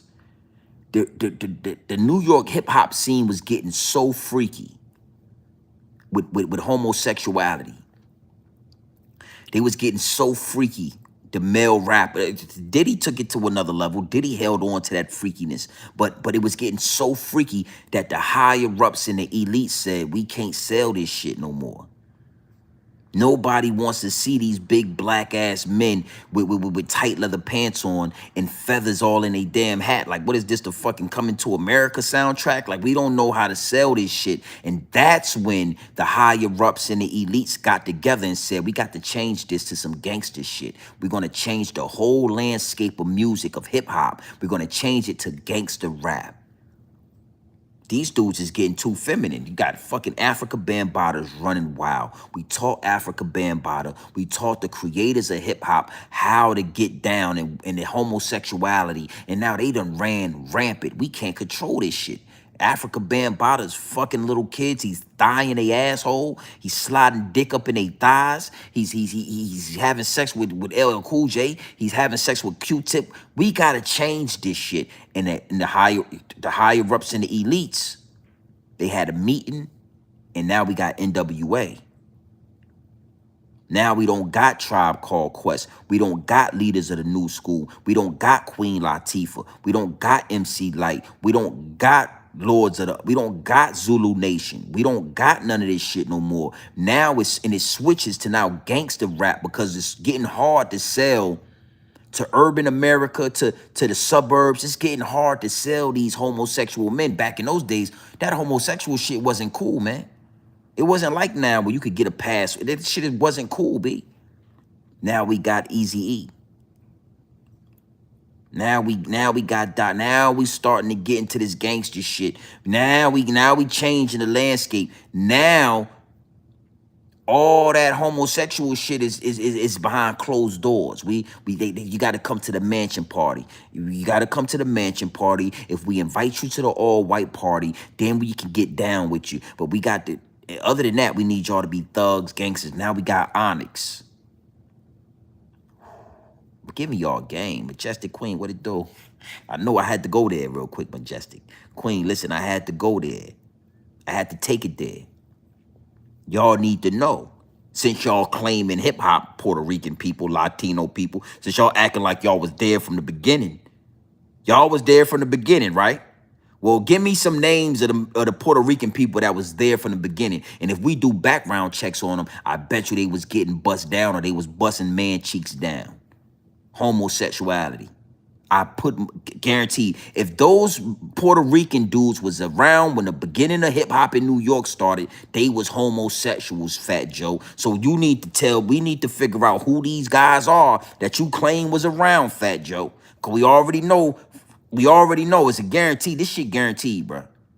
This is real shit. You know what I'm saying? If you want to believe Hassan Campbell or not, I'm telling you, I believe that shit, what he's saying. And when I look at the pictures of Zulu Nation and all these these creators of hip hop was homosexuals. So we need to know what Puerto Ricans was around them. We need to know what Puerto Ricans was there at the origin of New York City hip hop so we can point the homosexual men out. Because they homosexual, they gay. They was in the village as well. If they was hanging around them niggas, they was getting down with them niggas, Fat Joe. So now watch this, guys.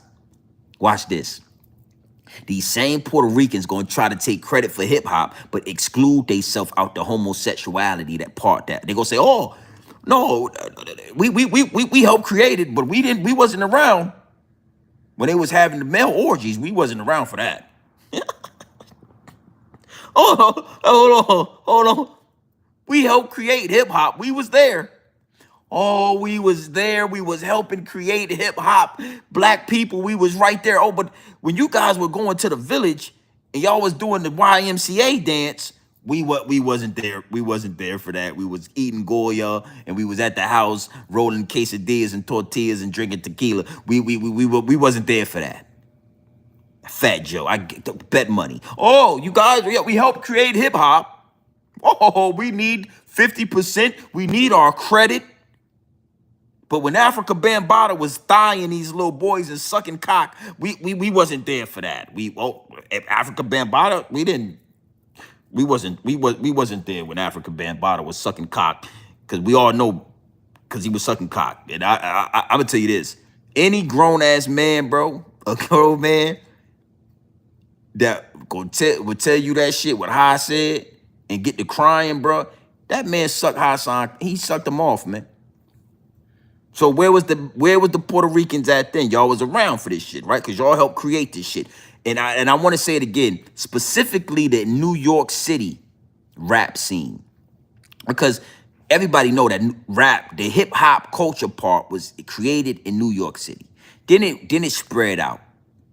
We was already doing this shit in the South. We was already rapping and tapping, spitting and skitting. We was already doing this shit, but the actual title and the actual way that New Yorkers was doing it with a DJ and an MC and graffiti and breakdancing, that shit was all done in New York City. That was created there by homosexual men. Don't leave that part out ever again, New Yorkers. Oh, you New York niggas. Oh, Zip with the drip. He always, oh, you nigga, yo, nigga, but all y'all niggas rapping, right? Yeah, y'all say, yeah, but we created hip hop and all it. But don't leave out that y'all was homosexual niggas that did that. Don't leave that part out. You guys always wanted created hip hop, but y'all don't want to talk about the homo shit that y'all created in hip hop. New York niggas was the first rappers, the first hip hop artists to have transsexual men in their videos. Don't leave that part out, guys. Zip with the drip. Don't leave that part out next time. Y'all created hip hop. Y'all also created the transsexual in the video. Y'all did that first. LL Cool J, Big Papa, the Warning video. It was the same transsexual man in all three of those videos. Y'all was doing this shit since the early 90s. Okay? So I just need, the next time you get a New York nigga talking about we created hip hop, let them know that homosexual men created hip hop. Y'all should embrace homosexuality and gay niggas more because those are the ones that created y'all hip hop scene. Y'all should pay homage to the village and the village people and the Zulu Nation and Africa Bambaataa. The motherfucker named Bambaataa? Hey, look. Bruh, back when I was a child, when I was 10, 14, when I was a kid, if a motherfucker would have told me they name was Bambada, I would have been scared of them. yo, yo, hey man, who's that guy? Oh, that's my uncle. Oh, that's my uncle from New York City. That's your uncle from New York City. Word, word. What's your uncle? What's your uncle name? Why he got all those feathers in his hair like that? Oh, his name is Africa Bambada. What? We gonna go to his house? Hell no, I'm good. I'm gonna go to the house. I'm gonna go home, man. I gotta go to the house. His name what? Bambada? Bambada? Nah, I can't be around that nigga, dog. Hey, at 9 years old, the nigga would have told me his uncle name was Africa Bambada. Hell no, nigga, that shit sound like a scary movie, dog. That shit sound like a horror movie. Stay tuned for the next scenes of Africa Bambada. Like, nigga, what? Like, hell no, nigga. Okay, good. Don't bring him over here. You want me to introduce you? Nah. And nigga, what's his name? What's his name? Africa Bambada. I mean, hell no, nigga. Don't look. What's your name? I don't even want to look at this nigga. His name is Africa. That's who created y'all hip hop scene out there, nigga. Don't never forget that. Don't ever forget the greatest rapper of all time from New York City was the first, had goddamn transsexuals, and he had transsexual men in his videos. And he was and Biggie Smalls was in the bed with the transsexual. It's a video called The Warning. It's called, you go to YouTube, type in Biggie Smalls, The Warning, right? The video gonna come up. Biggie Smalls gonna say, who the hell is this? Paging me at 5:46 in the morning, crack of dawning, now I'm yawning. Wipe the coal out my eyes. See who this taking me and why, right? In that scene is two men. Well, it's one man and it's one woman, but they both look like women. In the bed, Biggie ain't got no clothes on. This nigga butt naked in the sheets. Them bitches is in the sheets, and you understand what I'm saying to you? You think Biggie ain't get head? You think Biggie ain't let that? You think Biggie ain't get topped off? You think he wasn't getting freaky with those things in the bed? You don't think Biggie was doing this shit with them things in the bed? You don't think he was fondling, touching? That's a man right there. The one with the box braids and shit all in the head, that's a man right there.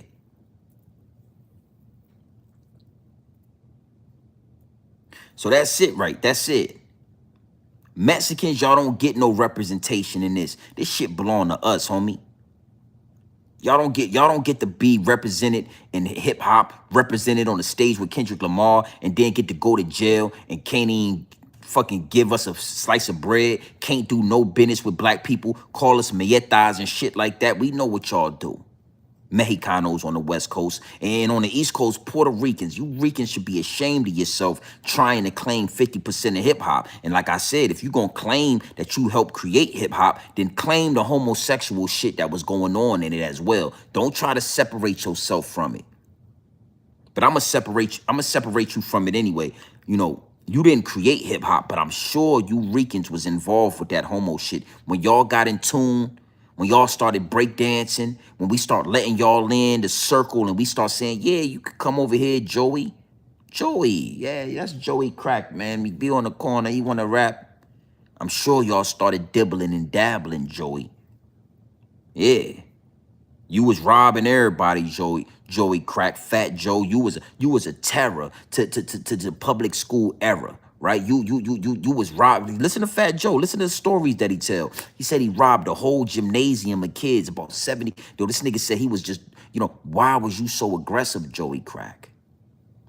Your mama wasn't beating you. You had a daddy in the house. You had a pretty good household, but you got introduced to hip hop, Joey Crack, and Bambada. I'm sure he Bambada'd you.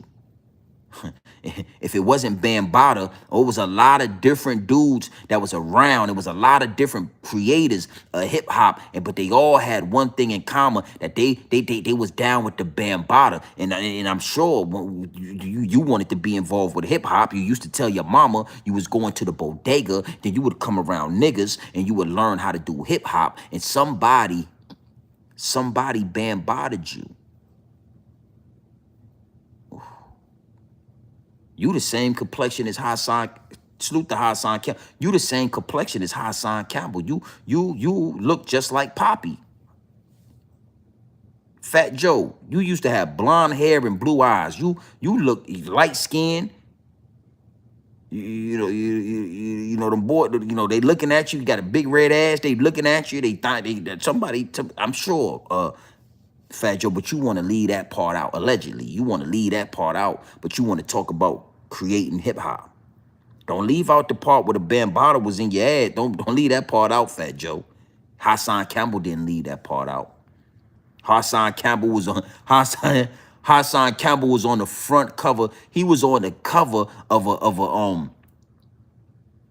a Q-Tip album, Midnight Marauders. If you look at Midnight Marauders, Hassan Campbell was on the front of that album. A young Hassan Campbell. In the prime of him and Bambaataa. In the prime of Bambaataa doing and sucking and fucking. In the prime of the sucking and fucking, he got put. Fat Joe, you was involved with that. You was involved, allegedly. I don't want no smoke. I don't want no smoke. I know how y'all get. Y'all like to get a lot. I said allegedly. You and Hassan resemble each other very well. You know, Hassan is red bone. You a red bone. Y'all got that poppy hair and shit. Big red ass, big thighs.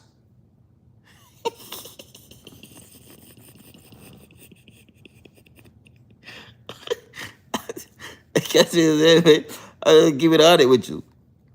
Don't say you created hip hop, but you want to leave that part out. With your big red ass was going up to your ass helped. Listen to me. If your ass helped create hip hop, then your ass went up in Bambaataa's apartment. That means you been to Bambaataa house before, Fat Joe. You crazy legs, all you motherfuckers. Y'all been around. You crazy legs, all you motherfuckers. Y'all was around at the creation of hip hop. Y'all been to Bambaataa's apartment before, right? Where the fuck Crazy Legs get the name Crazy? Why his name's Crazy Legs? Why they call you Fat Joe?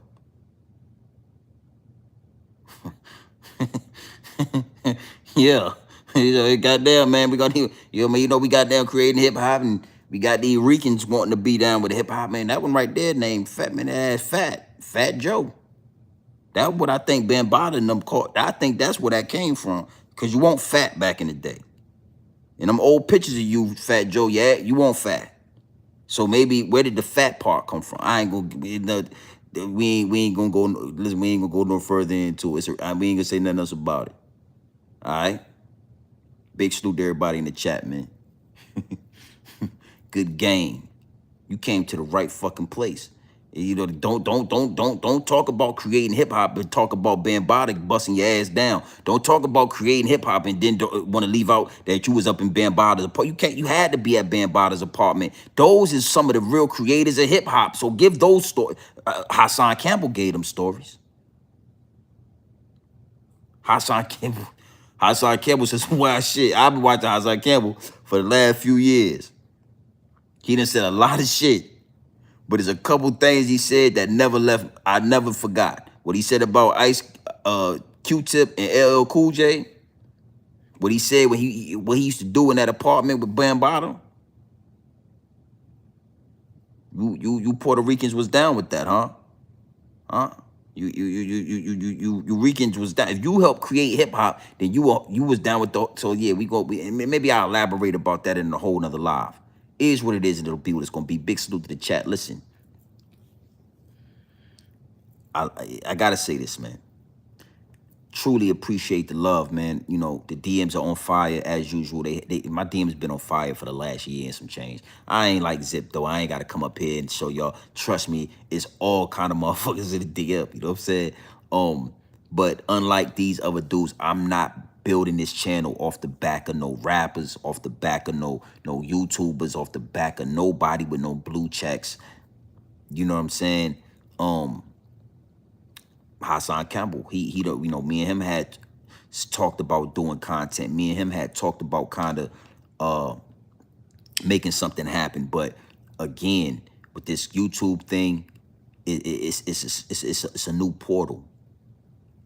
You got to be very strategic on how you move through these YouTube streets. You got to be very strategic and aware about who you dealing with, what you dealing with, what you willing to do to get the numbers. You know, it's a whole landscape that need to be surveyed first. That's why I like to shout out 050 The Movement, shout out China Brim. You know what I'm saying? I really rock with that channel. They rock with us. You know what I'm saying? And you know, you don't really hear me even saying that about, I rub shoulders, everybody done been in the DM. Bullets, Gotti, everybody. I done really spoke with a lot of these dudes. But I don't speak on that.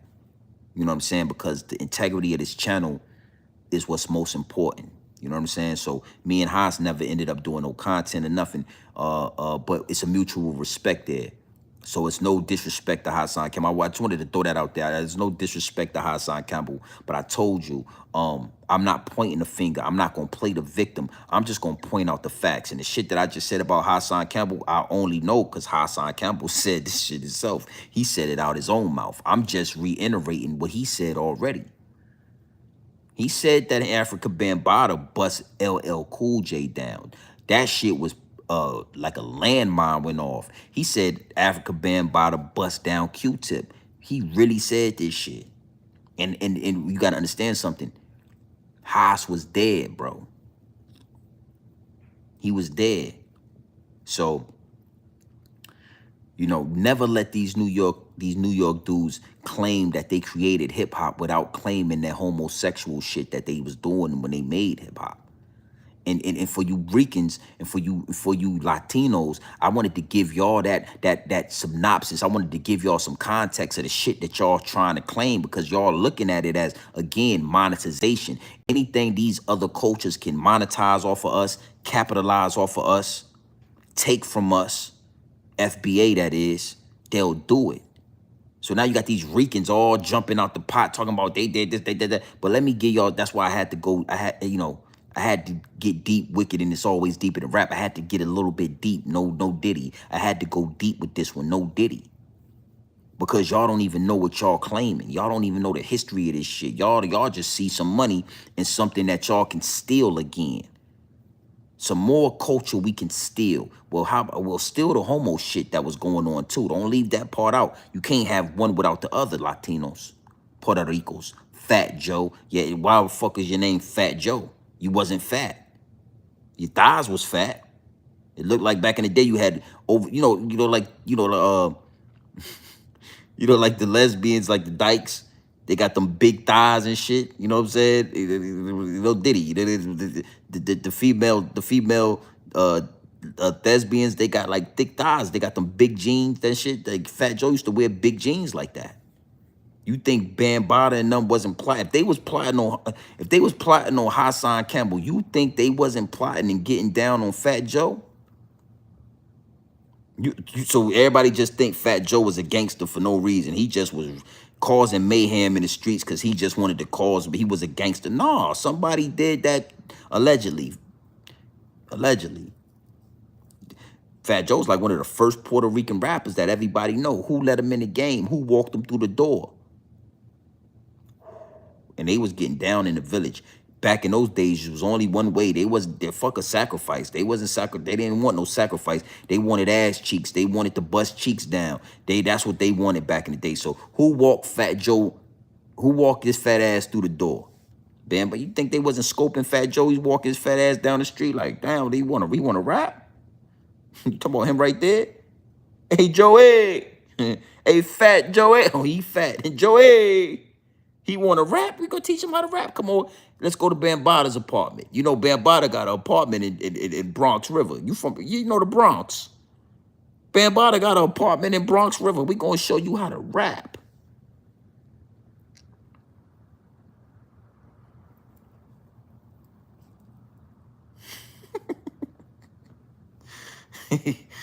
Get deep, hey, Quay, get deep and get wicked. It's always deeper than rap. So the next time you fucking Ricans act like y'all want a piece of this hip-hop shit, we gonna get into it. The next time I hear y'all talking about y'all created this shit, I'm gonna make a live so you can come up and we gonna get into it, homie. We gonna talk about it. Well, you tell me what since you know the history, Give me the names of the Puerto Rican dudes that you feel like was around. And I guarantee you, when I pull their ass up on Google, they got feathers in their head, they got their ass cheeks out, and they dress like the village people. Yeah, yeah. Don't leave that part out. Zip with the drip. Don't leave that part out.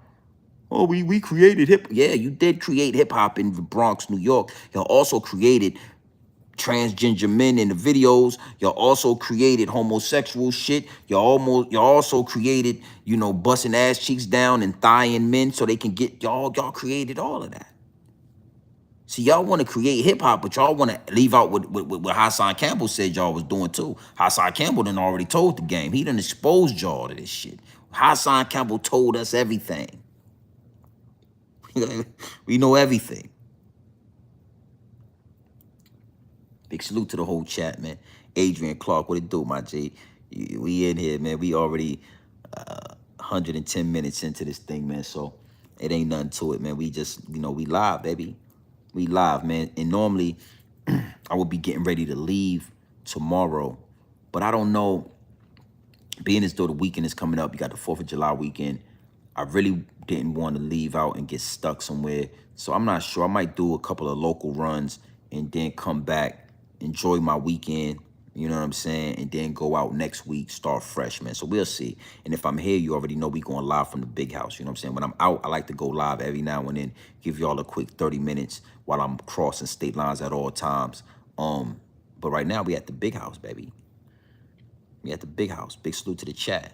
Make sure if you in the vertical feed and you in the chat, you hit those 3 buttons right there and you hit the like button, man. I need 50 likes before we get out of here. 78 people in the chat.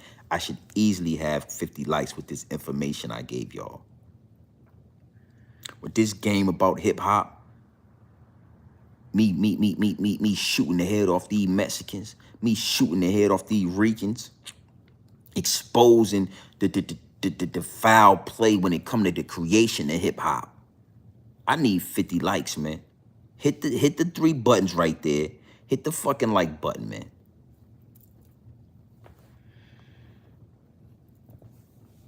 Yeah, we in here, man. Salute to everybody that locked in with me. You know what I'm saying? It ain't nothing to it but to do it. Yeah. I need 4 more, man. We at 46. This shit ain't rocket science. It ain't hard. It's 70. You know the crazy thing about the like button? I'll be in other people live chat and they be like, yo, hit the like button, X, Y, and Z. I always be thinking to myself, like, I wish I could hit that shit again. You can only hit the like button one time. You can only hit the white like button one fucking time, man. And then they be saying, hit the like button, hit the like. I'm like, I already hit this shit. I can't even hit it. It is 75 people in here. Somebody hit the fucking like button, man. You know what I'm saying? Like, I can't hit this shit no more. I done already went in there and hit the like button. If I could hit it again, I would hit it, man.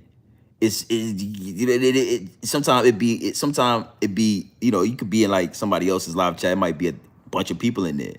And they'll be like, yo, hit the like button. I just always think to myself, I always think that. So it make me laugh when I tell y'all to do it. Because I always think to myself, like, yo, man, I can only hit this shit one time. I can't go in there and hit it no more.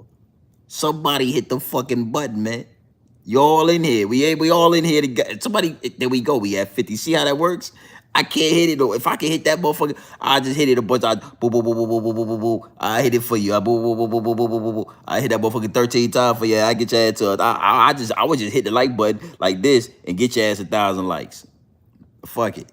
But YouTube is only gonna let us touch the tap at one time, baby. Just shit that always makes me laugh. You're like, yo, hit the like button. It's like, nigga, I hit the like. Me personally, I hit the like button as soon as I come in. Because when you get to asking about hitting the like button, I don't like to feel like I'm in here and I ain't even at least hit the like button. I just hit the like. As soon as I step into the chat, I'm going to hit the like button. It's just funny, man. Salute, MJ. I see you in the chat. Yeah, man. I'm glad you said that. I'm glad you said that. You know what, man? That was a good live chat from earlier, actually. Numbers was good. Everything was perfect about it. But I rewatched it, right? And what I understood, what I normally like to do is I'm never the YouTuber that's gonna rush to the story to try to be like the first one to talk about it or one of the first people. You know, that's an angle that a lot of YouTubers use. They want to be the first, and you can get a lot of views and a lot of likes and a lot of traction from being like the first, right? But I don't really like to do that because I don't really feel like I got the, I don't know, I just don't got the information right. Now, that was a fire live. So a lot of the shit that I said in that live, I'm gonna say it again in this next live, but it's I'm a remix it a little bit. But I hadn't even really seen like different views of the tape from Rick Ross. You know, I didn't know even at that time that he got punched in his face. I know a lot more now, being able to look over it. So I think tomorrow early as well, I'm gonna go live again about that, and I'm gonna have, I got different perspectives because now, like, I didn't know that that was a biker gang that did that shit. I didn't see him get punched. So when I went live today, I didn't know none of this shit. I didn't know that it was a white boy that punched him in his face. A fucking white boy. You know what I'm saying? It was, they was screaming out nigga this and nigga that and nigga this and nigga that. Some Canadians calling niggas niggas. Like, you know what I mean? So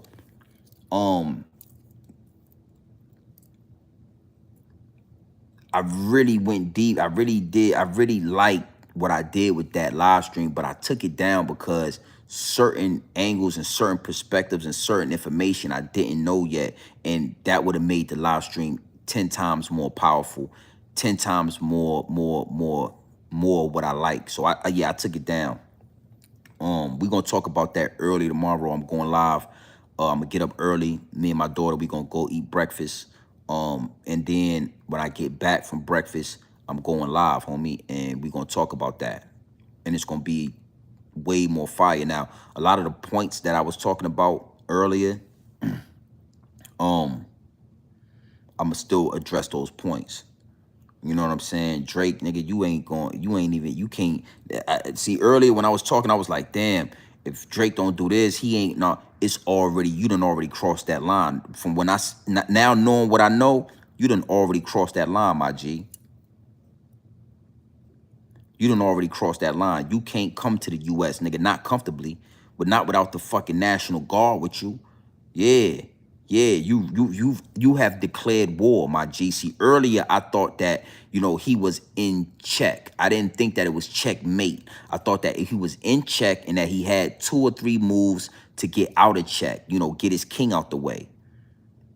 Once I seen everything and I was able to really like look at everything, MJ, this nigga's already been checkmated. When that dude punched Rick Ross in his face, that was checkmate, nigga. You can't come to Atlanta, Drake.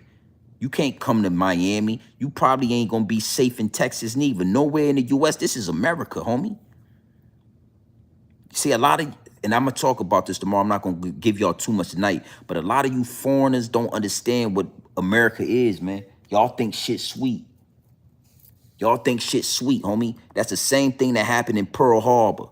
Y'all thought America was weak, so y'all came over here and thought y'all, and we dropped a fucking atomic bomb on your ass. So that's what I like, yo.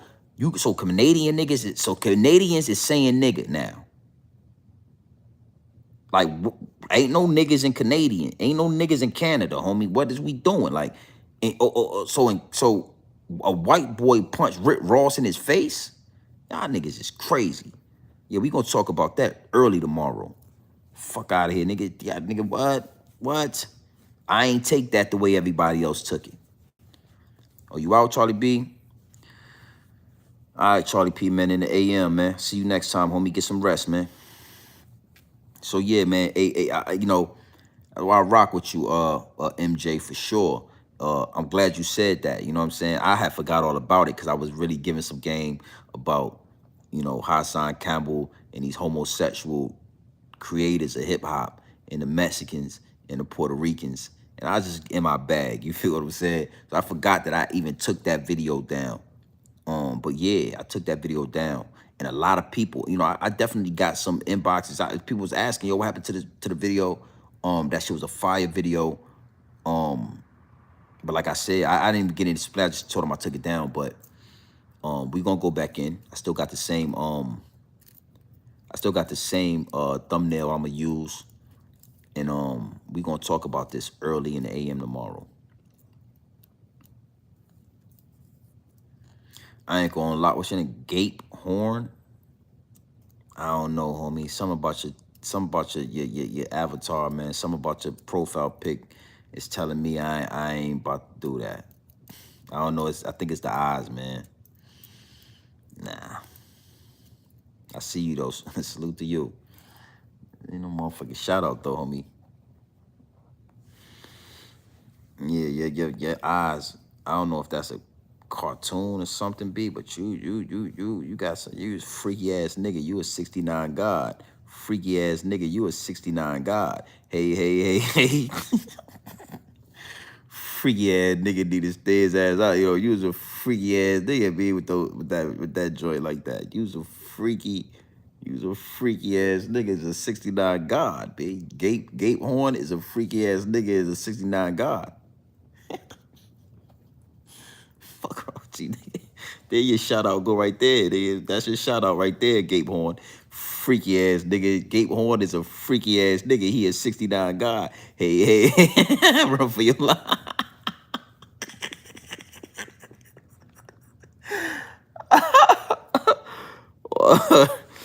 You was on point with that one. Run for your life. Hey, run for your life. Say OVO. Your motherfucking profile picture said a freaky ass nigga. That's what came to my head when I see your profile picture. Yeah, we going live. We can talk about Rick Ross situation in the AM for sure. But I definitely had to get that off my chest about hip hop and the Mexicans, man. I just felt a way about that. Like I don't like that shit. And it's crazy to me that we got to keep doing this over and over.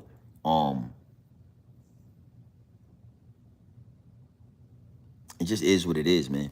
You know what I'm saying? People like Local Trees, MJ, you know what I'm saying? Different cultures I've rubbed shoulders with in real life, you know what I'm saying? And I think that's when, we 20,000 subscribers in. So the next phase and I've been wanting to do this and I'm going to do it, is it's going to be meet and greets, man. When I get into your city, when I touch down in your city, or I touch down in your state, and I'm I'm going to set up like the first spot is going to be Atlanta. Anybody that's in Atlanta, anybody that's in Georgia, close to Atlanta, I'm gonna put the address out there. I'm gonna put the date out there, and anybody that pulls up that's there for Grown Man Business TV, we gonna have a section. It's gonna be bottles. It's gonna be drinks, and whoever's there for Grown Man Business TV will be able to rub shoulders with Grown Man Business TV, and we'll be able to, just kick it in real life. You know what I'm saying? This shit is not. That's why did the whole live stream about Relly. These dudes think this content creating shit is for fun. They think that, whoa, I want to go viral, until your ass really go viral. Everybody want to go viral. Everybody want to be recognized. Everybody want to be a content creator. Everybody want to talk this talk until your ass go viral. And now you got to stand on business. This shit is not for everybody, homie. This shit is not something that everybody can do. You know what I'm saying? And that's why the channel is growing the way it's growing. It's because, again, I'm a big dog, so I'm going to talk my shit. And in public, I'm going to stand on it. But you got dudes like Relly and these other dudes that get up here and start talking and doing shit and exposing shit and telling truth. And then the real big dogs is like, nigga, if you can't come out here, now they scared. Oh, I'm going to take the video. Nah, don't get scared now, nigga. Everybody want to go viral till it's time to go viral. Everybody want to be a content creator till it's time to stand on the shit you say on this. Yeah, so, we definitely going to be linking up in real time, man. 20K subs.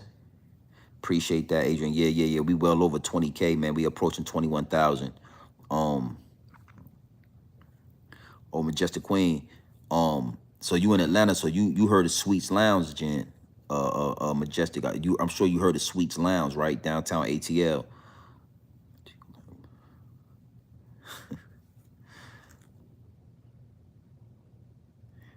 I can't really tell what that is. It looks cool, man. You could have left your freaky ass nigga, you a 69 God profile up there. That was cool too. Your freaky ass nigga. I would have known you had a freaky ass nigga with 69 God. I would have known that was you. And every time I would have seen you in a live chat, I sing the song. Hey, run for your life, freaky ass nigga. Great horns is freaky. Now I don't know what that is, man.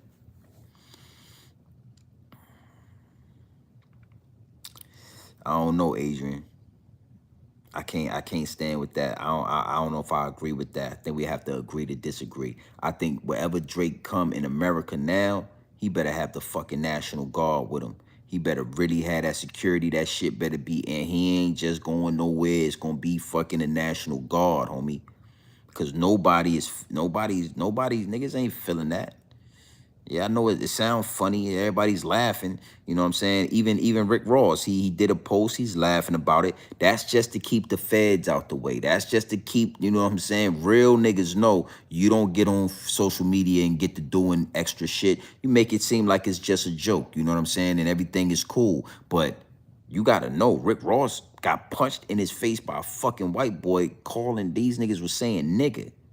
And you think Drake Jewish ass gonna be in Miami somewhere or Texas or Atlanta or New York or New Jersey just on some friendly shit without the National Guard with him? Nah, Charlie P, I don't know. Yeah, it will tell, for sure.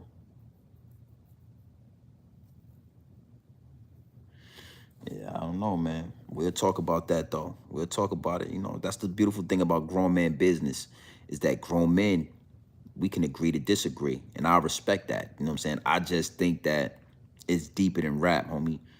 That shit was a bad thing. Yo, knocked his man out. Yo, not even knocking his man out. His man, you know, the security niggas in the entourage, they get knocked out all the time. That shit, niggas get knocked out all the time. Yo, you be all right, B. You know, if the niggas get shot all the time, you be all right. It's like Cameron voice. But when I seen Rick Ross get, yo, he landed the punch. I seen a video where they slowed the shit down. This nigga punched Rick Ross in the face, B. That right there, I ain't saying he didn't have it coming. You know what I'm saying? I thought it was, but you got to know this too. Those were some biker niggas. That's like biker gang. That's like I don't like that. You know what I'm saying? I think that Drake, nah, I don't think Drake just gonna be roaming America like that on some humbug shit, dog. And, you know, Drake be everywhere. Drake like a pull up these little clubs and shit and be in Vegas. And I just don't think that, I doubt it. I doubt Drake just gonna be able to be where he wanna be at now. Now that the shit done got set off. It's set off. He'll say shit ain't just rap now, nigga. It's physical.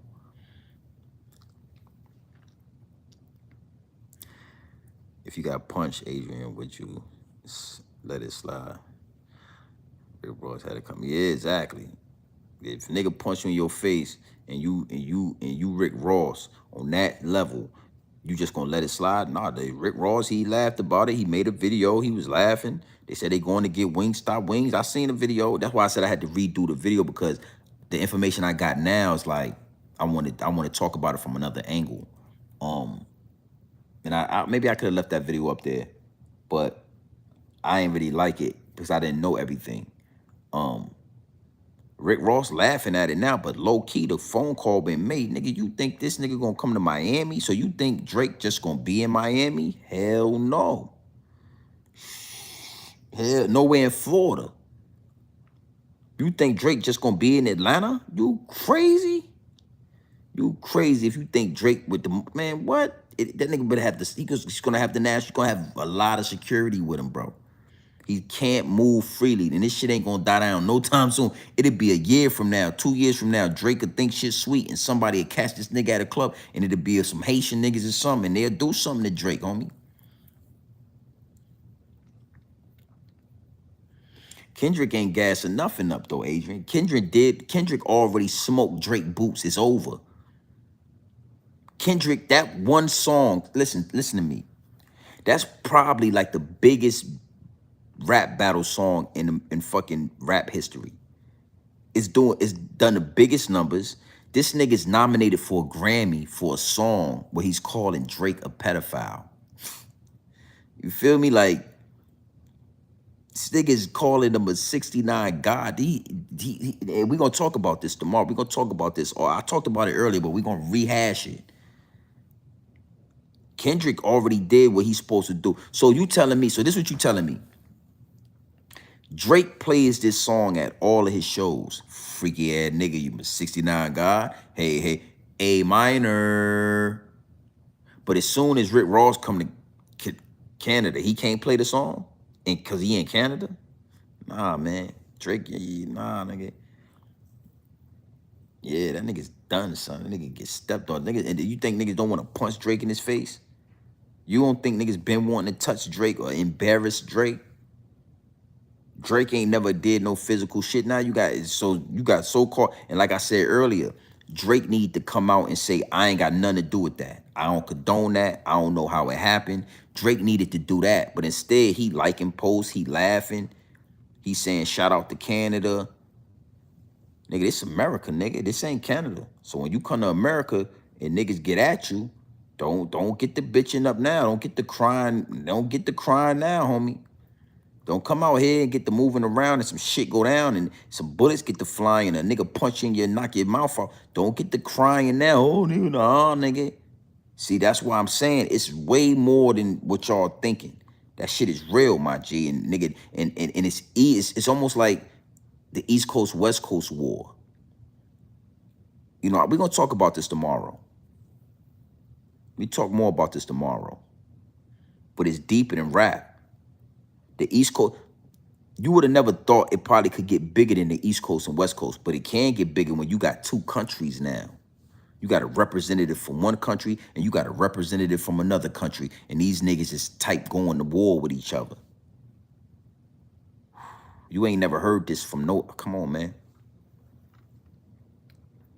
You know, he gonna teach, I'll say this to you, money, he gonna tour, but this nigga gonna have the, you know, he got a lot of money. He's this nigga's gonna be well protected everywhere. He gonna make a statement. He gonna come to the States and do his shit, but it's gonna be like motherfucking Secret Service with him, homie. That's the only way he gonna move around. In certain states, he ain't gonna move. Nigga, you think, man? Yeah, man, that was a terrible look. You know what I'm saying? You know, me personally, if I was Drake, I would have came out and be like, yo, I know me and Rick Ross not seeing eye to eye. I'm a boss, he a boss, but I don't condone that. Whatever they was doing in there, I didn't call that play. I don't know how that happened. You know what I'm saying? I play the song at my concerts. Ain't nothing wrong with him playing the song. Fuck it, it's just a song. But I wouldn't have never let my name be on that. Where a white boy punching Rick Ross, a fucking white boy punching Rick Ross in his face. I would have never, cause I would have got out of that. No, I didn't have nothing to do with that. You know, salute to them dudes though. They, you know, my country, they gonna ride for me. Canada gonna ride for me. But as a boss, as a well-respected boss in America and in Canada and worldwide, you know what I'm saying? If somebody move out of pocket, I gotta call that what it is. And I didn't push the play on that. I didn't push the green light on that. You know, as a boss, I didn't have nothing to do with that. You know, I would have never told a fucking peasant to put his hands on a boss like Rick Ross respectfully. We both bosses. I would have never did that. I would have got out of that shit. I would have put a whole post out, nigga. That shit would have been along my Instagram, a long ass route. Typed all I had my man type that shit out. My assistant would have typed that shit out nice and neat. Hey man, nah, nigga. That ain't got nothing to do with OVO. We bosses over here. We big dogs for real, nigga. If I would have wanted something done, nigga, it would have been more than a white boy punching you in your face. This shit would have got real. So that ain't had nothing to do with me. But Drake didn't do that. Cause Drake is not war tested. Drake didn't grow up in the streets. Drake is not a boss like when it come to that real street shit. He's just a Jewish nigga that got some money and he want to dress like black people and he want to wear cornrows, but he don't know the ins and outs of this shit. So that made him look terrible. That made Drake look like a whole sucker. You didn't get no respect for that, my nigga. Like what? That dirty ass white boy put his hands over and you think, man, shit. Yeah, I wouldn't have never let that ride. Not on my name. Nah, not on my name. Especially if I was Drake and as big as he is, pause is you know, as much money as he's worth and what he done did and Fuck all that beef. You know, we had a little beef, but nah, I ain't doing. That's why, you know, like when they shot up Drake house, Kendrick ain't want no parts of that. Kendrick a real boss. Like, niggas is real bosses. When them niggas shot up Drake house, Kendrick ain't act like he had something to do with it. Kendrick ain't say shout out to whoever did that. Kendrick wasn't liking posts that was talking about niggas shooting his house. Nigga, that's some peasant shit. Them peasants, nigga. We don't, nigga, you crazy? I would have never did that, nigga. What? So Kendrick that's real Kendrick, that's real ball shit. You know what I'm saying? Kendrick ain't Drake just so happy. Man, fuck out of here. Drake a hoe. Yeah, Kanye West. Like, Kanye West, he definitely somewhere laughing. But you know, Kanye West, he in hot water right now. He probably ain't even laughing. That nigga got lawsuits and shit going on. He walking around with that white girl. That white girl look like she do business. I know that white girl probably dropped to her knees in public. That nigga Kanye West say, get your ass on your knees and put his dick in your mouth right now. That white girl will do it. That white girl, whoever that white girl is he be with, that bitch like a porn doll. That bitch like she'll do anything. And he say, fuck right here. That bitch pull her titties out and fuck right here. Like, that's what that girl remind me of when I see it, the white girl.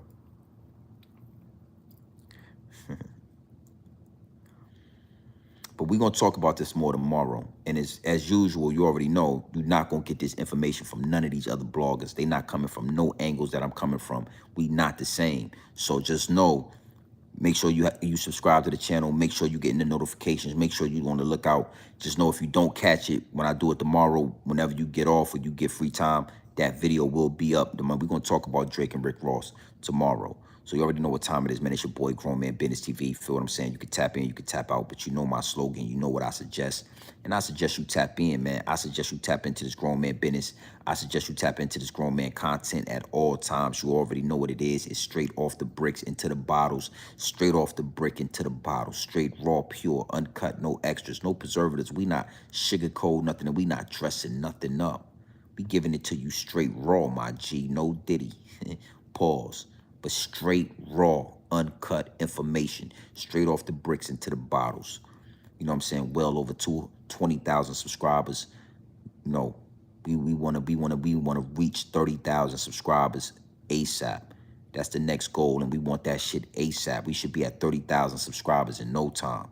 Make sure you hit the like button. Make sure you hit the subscribe button. Stop playing when you come into the chat. Stop playing when you come into the room. We at 53. I can appreciate that. You know what I'm saying? Make sure you subscribe to the channel. The Realest channel on YouTube. I carved out a lane for the real, and I'm the only one in it. So yeah, man, you already know what time it is, man. It's your boy, Grown Man Business TV. Feel what I'm saying? Yeah, roll to 30K. Absolutely. Absolutely.